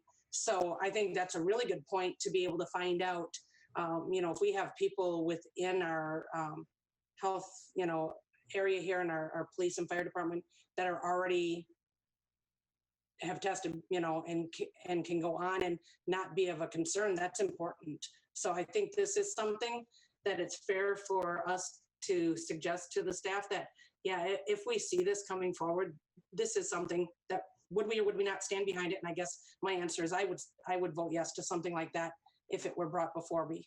So that's my 2 cents, Your Honor. Thank you. Okay, Councilmember Balsonic. Well, if the fire, emergency, and police are not requesting this, why are we talking about it? I mean, it's nice to be concerned, but if they're operating efficiently, let them operate. If they've got a problem, I'm sure they would go to our city administrator, who's in charge of all 3 of those departments, and then it would come before us. But it seems to me that they have the equipment and they're safe in terms of operating the way they are. So I'm not sure why we need to be talking about this. Your Honor. Councilmember Fulch. Thank you, Your Honor. I'm bringing it up because it's a best practice and it's the best thing we can do to protect our staff and our community and their families. And so I think it is imperative, because we are community leaders, to bring up these issues. Until oftentimes I hear staff say that they look to the council for policy direction and if we would be supportive of various initiatives. And so I'm bringing it forward because I think it is important to be proactive. And if the private hospitals and clinics don't have the capacity to be able to help ensure that our staff are safe as first responders, and if they're willing to put their lives at risk and their families at risk to serve our communities, we should be looking out for their best interest. And so I'm not going to berate this any longer. I just wanted to put it out there because it's the right thing to do, to care about our staff and the wellness of our community. And if staff wants to, look into it further and provide recommendations, I would be very supportive of that, because I think it's the right thing to do. And the science is there to support it. Thanks. Okay. Thank you. We'll move forward. Dan Waticha, look into that.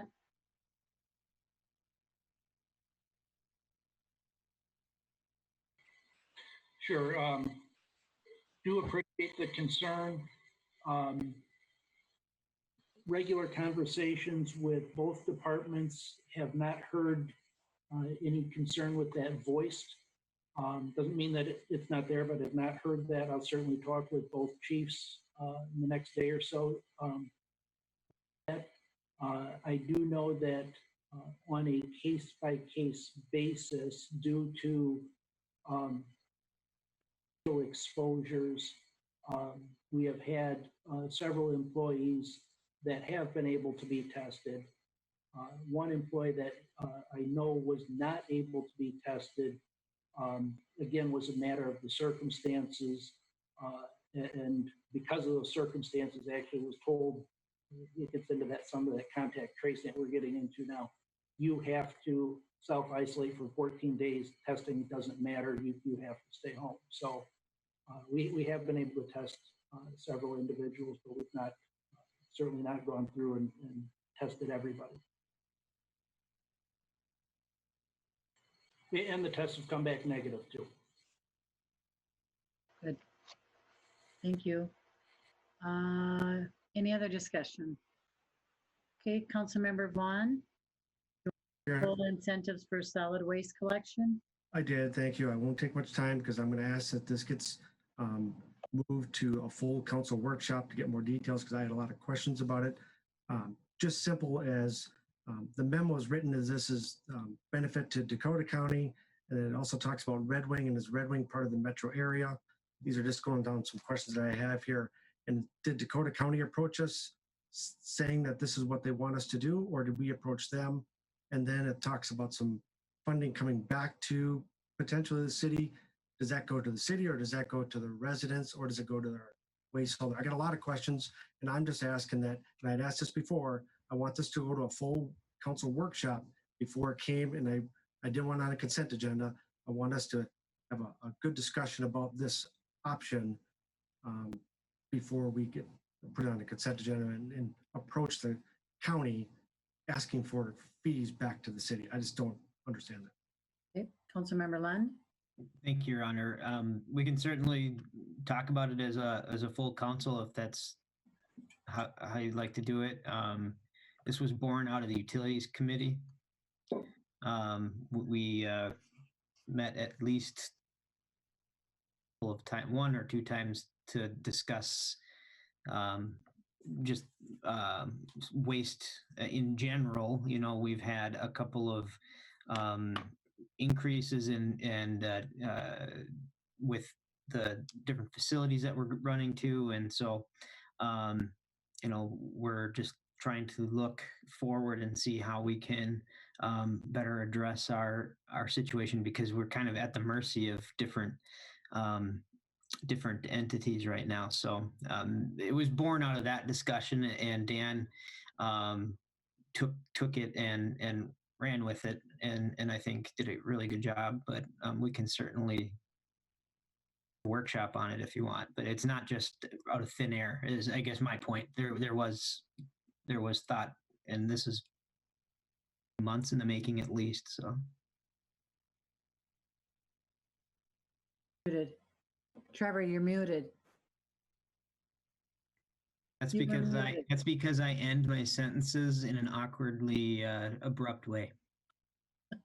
Okay. Any other discussion? News. Your Honor. Yes, Councilmember Fulch. Thank you, Your Honor.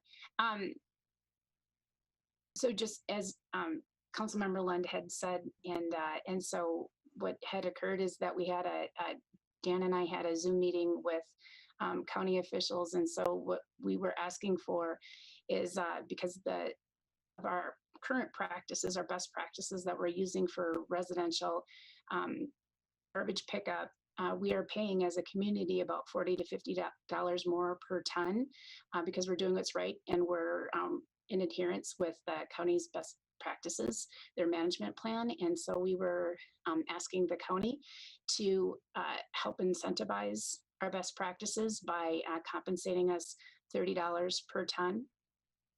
We have 5,300 tons per year, which equates to about $159,000.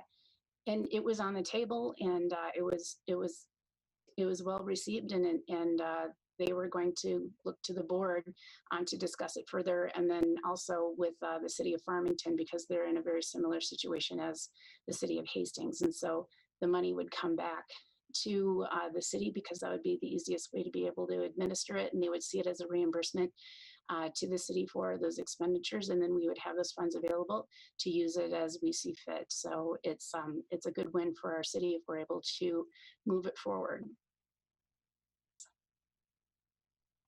Councilmember Vaughn.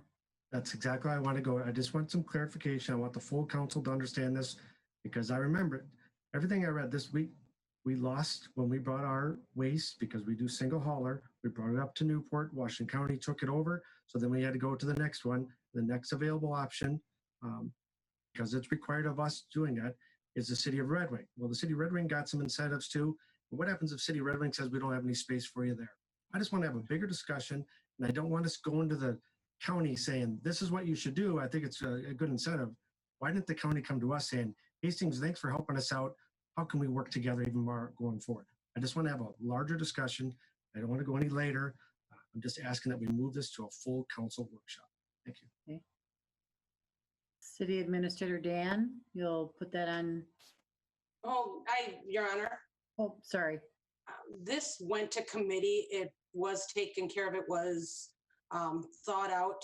I think we should probably take a vote on whether or not council feels it's necessary to send this topic that's already been through committee onto a full council workshop. Want to state I mean, I that? don't know what the parliamentary procedure is for that. At this point, I would make a motion to allow for the city administrator to continue the incentive and solid waste collection. I mean, if that's what we're looking at. Attorney Dan?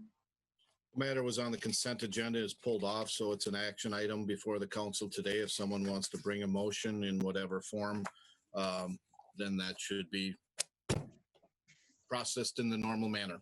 Okay, I'd make a motion to approve what's given before us for the incentive and solid waste collection to be continued by Dan Waticha. Okay, I see a second by Councilmember Fulch. Any other discussion? Councilmember Vaughn? Your Honor, I need some clarification because the person that seconded the motion works for the city of Red Wing, and that's where I hang up in this whole thing. We're bringing our product to the city of Red Wing. How does this person that makes a second to the motion even not take herself out of this picture as a councilman? Okay.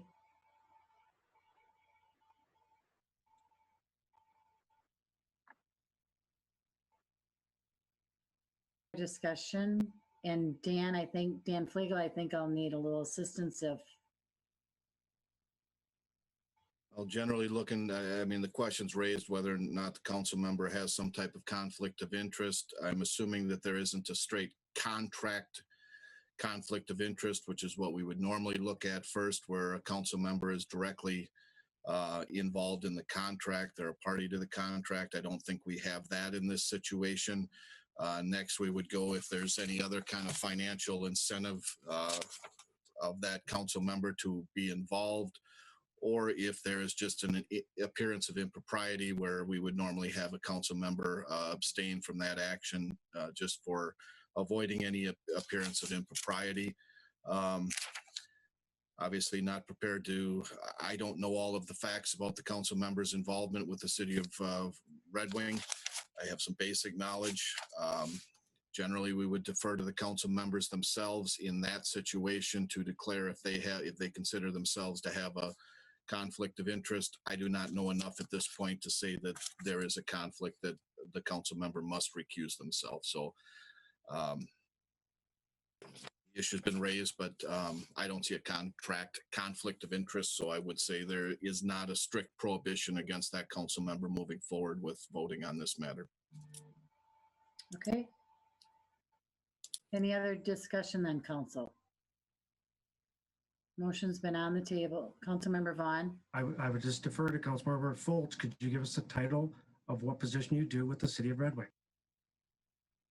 Well, as you know, I am the contracts administrator for the city, but I don't have any financial tie whatsoever to, I mean, it's completely separate. This is to benefit the city of Hastings and the residents. And I have abstained from any of the other votes that the Utilities Committee has taken on the issue. And so it had been Councilmember Balsonic and Councilmember Lund who had voted to take action on it. And so if you would like for me to withdraw my second to Councilmember Liefeld's motion, I will withdraw, but I think that you're really stretching your point there, Councilmember Vaughn. Mr. Vaughn? Okay. Councilmember Lund? Your Honor, I mean, I think I have no problem talking about it further if there's value in that. I know I brought up that it was discussed at a committee level, Councilmember Liefeld, but a lot of things are and still need to be discussed further. So if if someone feels very strongly about that, I'm, I have more time on my hands than I used to, so we can, happy to add another meeting to the list if we want. Your Councilmember Brox. Thank you. I think maybe the objection that I might make is the order in which things have occurred. I don't have a problem with the committee making a recommendation, bringing it to council, but it seems like conversations with Dakota County have already occurred. And to me, that seems like it's in the wrong order. It seems like the recommendation should come to council. We should approve it, and then it should go to the next level. So if I was going to have a problem with this, which I really don't, but I think that it is best interest to make sure when we're making representation to another government that we are unified in how we're talking about it, because that has more power. And to do it as just a subset of individuals causes this kind of confusion. So I think just for future education and learning, before we start asking for something from another state or governmental agency, I think it's important that we have a unified voice and we speak together as one. That's my only hang up with this. Commissioner Slavik did text me and he said he's still a participant. Do we want him to speak to us now? Are you willing to have that or no? Council decision. Yes. I think it would be good for him to speak if he can, maybe address any of Councilmember Vaughn's concerns. A great idea. Okay. Welcome, Mike. Hello. Feedback. Okay. All right. Can you hear me? Yes. Okay, thank you very much, Mayor and Council. I guess, one of the things that I would say is that I have some grave concerns just on some of the process, to be quite frank, that station ultimately did not go staff to staff, but it did have one side of the elected officials and not both sides. I think it actually, quite frankly, put the county staff in a pretty awkward position having elected official with city staff. Because now what happens in this is a negotiation that has to go on there with my colleagues on the county board.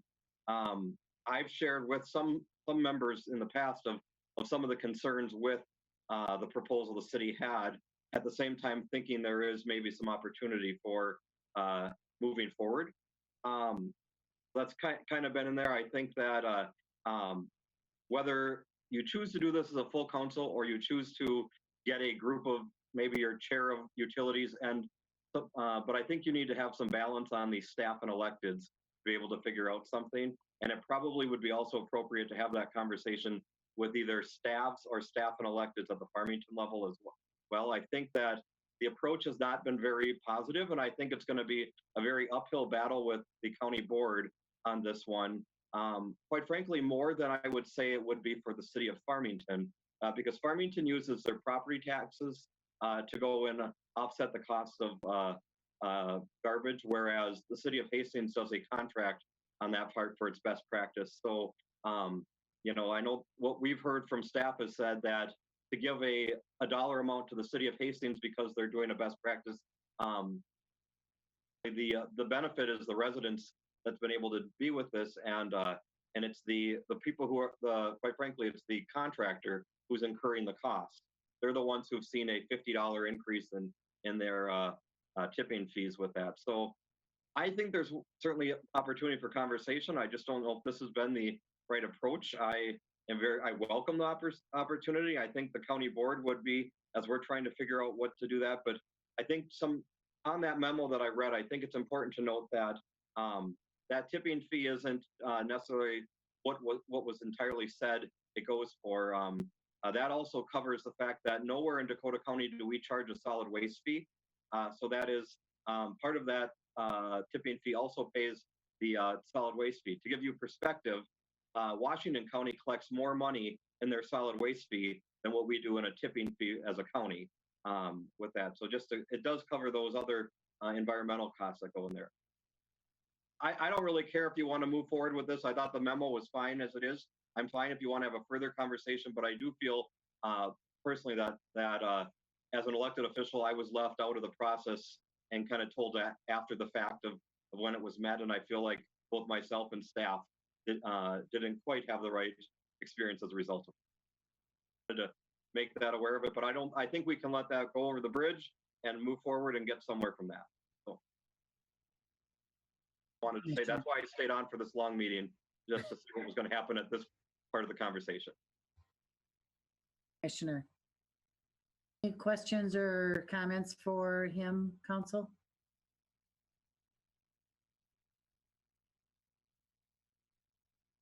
Commissioner or Councilmember Vaughn, I'll bring it back to you then after his statement.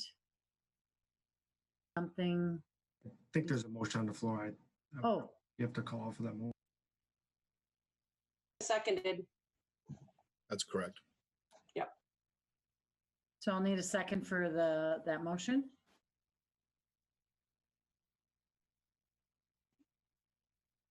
I'll need a second. No one is going to second it. Councilmember Balsonic. I will second it, Your Honor. Okay, second by Councilmember Balsonic. Any other discussion? City Administrator Dan, please call the roll.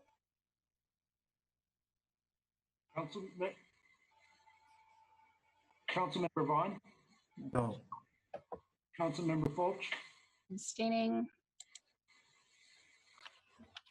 Councilmember Balsonic, No. Councilmember Liefeld, Yes. Councilmember Lund, No. Member Brox, No. Fender. No. Motion fails on a vote of 5-1, 1-5, depending on what order you put it. Okay, Councilmember Lund. Make a motion to put this to of the whole council. And a second by Councilmember Vaughn. Discussion on this.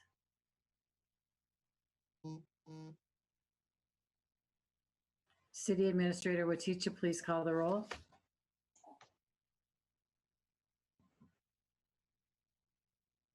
Member Vaughn, Councilmember Vaughn, Yes. Yes. Councilmember Fulch, Abstaining. Councilmember Balsonic, Yes. Councilmember Liefeld, Yes. Councilmember Lund, Yes. Councilmember Brox, Yes. Mayor Fastbender. Yes. That one passes 6-0. Okay. All right. Council, any announcements?